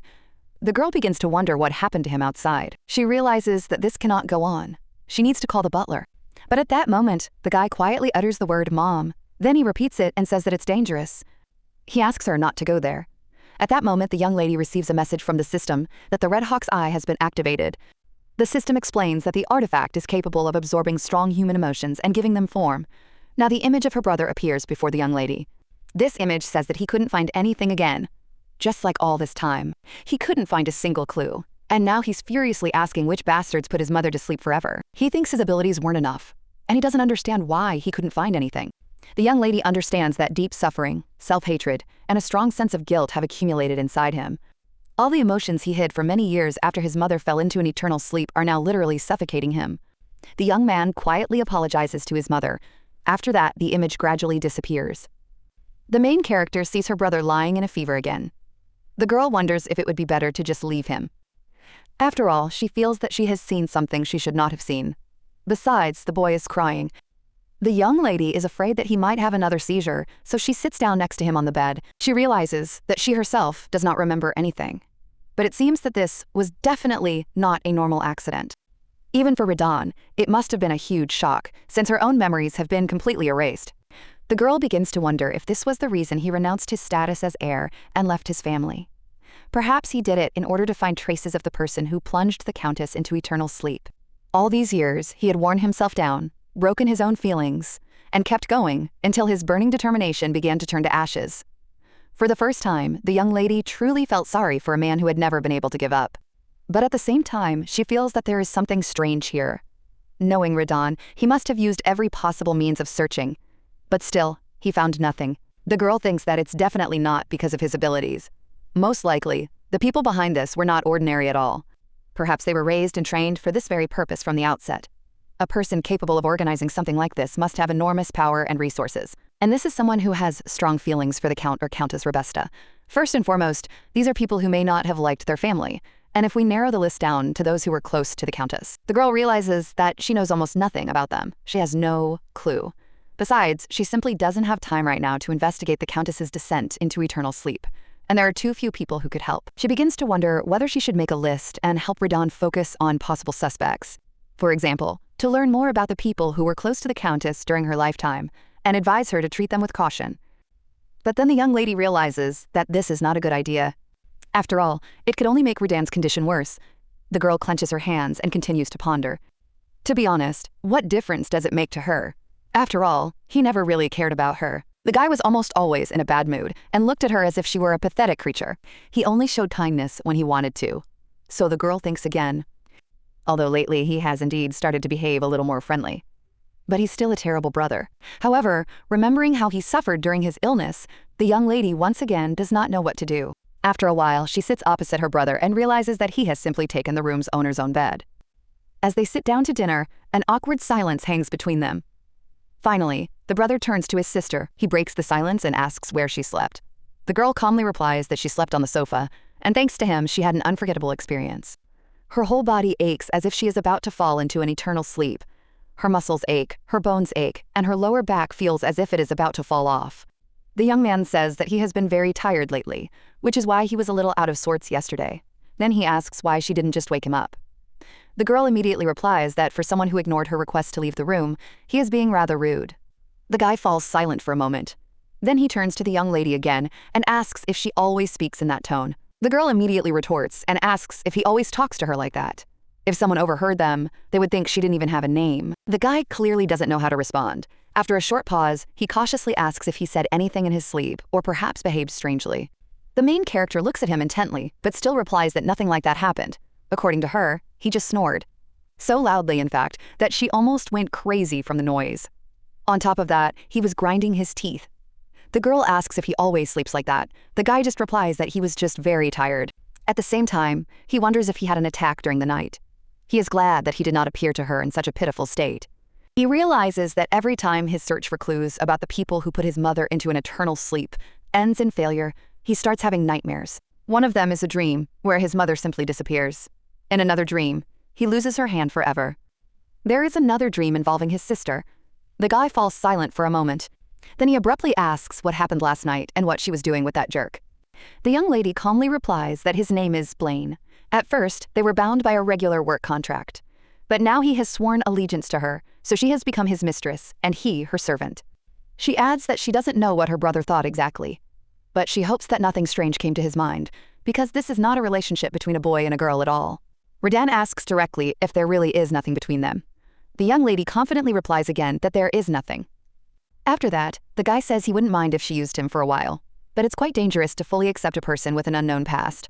The young lady asks in surprise why he suddenly decided to bring up this topic. What difference does it make where he comes from? Blaine has excellent skills, and even the second prince wanted to get him. The guy immediately exclaims, did she really meet with the second prince? He begins to bombard her with questions about when, where, and why this happened. The girl calmly says that if he has finished eating, he can leave her room. The guy replies that he's not done yet. But the young lady says that, in her opinion, he's had enough. The young man is surprised and asks what she's talking about, because there's still plenty of food on the table. However, the main character calmly replies that this food is not for him at all. At that moment, a fluffy creature approaches the table. The guy notices it and asks in surprise what kind of creature it is. He laughs and says that it is almost the size of a pea. Then he asks where the girl found it. The young lady replies. She says that it is her child, so he should choose his words more carefully. The guy asks again in surprise. He asks if all this food is really for him, and if such a tiny baby will be able to eat it all. The young lady calmly remarks that it may not even be enough for him, so her brother shouldn't underestimate him. After that, she asks her brother to leave again, but the guy indignantly tells her not to be so cruel. He just wants to finish his tea in peace. But the main character pushes him out the door without hesitation. The young man just sighs heavily behind the door. Meanwhile, Dell, having eaten her fill, lies down contentedly right on the table. The young lady looks at him and thinks that he is so small, but eats for 4. When she first brought him here, he also ate an incredible amount. And yet, she feels surprisingly calm when she is near him. She deliberately pretended to Redan that she knew nothing. But as soon as she thinks about the assassins, her heart grows heavy again. At this moment, the fluffy creature turns to the sister and asks if something is bothering her. He says that she can tell him everything, and he will definitely listen. The young lady replies that she needs information about certain people, but she has no one who can help her. Moreover, there must be no leaks whatsoever. Fluffy listens attentively, and then confidently says that he thinks he can help. He goes to the window and explains that he is a beast man, so he can use animals as his subordinates. In addition, he belongs to the forest clan. Therefore, he is able to read certain memories stored in the shadows of plants. He also understands the language of dogs, cats, and even small insects. Fluffy says that he has already put his energy into them and ordered them to explore the surroundings. If the girl wants, he can send them anywhere. The young lady is surprised and thinks that he really has such an ability. She says it's very impressive. Dell happily asks if he's cool, because even the ants in the garden listen to him. The young lady smiles and says that he is, of course, very cool. The little animal giggles happily, but suddenly, the girl notices someone entering the room. She immediately looks at the door and realizes that it is Lar. The girl looks a little nervous but still introduces herself. The main character tells her to come in. However, Lar remains standing in the doorway. The young lady asks what happened and why she is not coming in. Lar replies that she was afraid of disturbing the lady and distracting her from her work. Sirdal says that everything is fine and asks her to come in. The girl enters cautiously. The main character notices her nervousness and asks if she really looks that scary. Lar immediately replies that she doesn't. Then the main character asks her not to be afraid and to come closer. Then Sirdal asks if Lar has had breakfast. The girl replies that she has. After that, she thanks the main character and hands her a handkerchief. She says she washed it. The main character thanks her. The girl adds. She says she should have come earlier and apologizes for being a little late.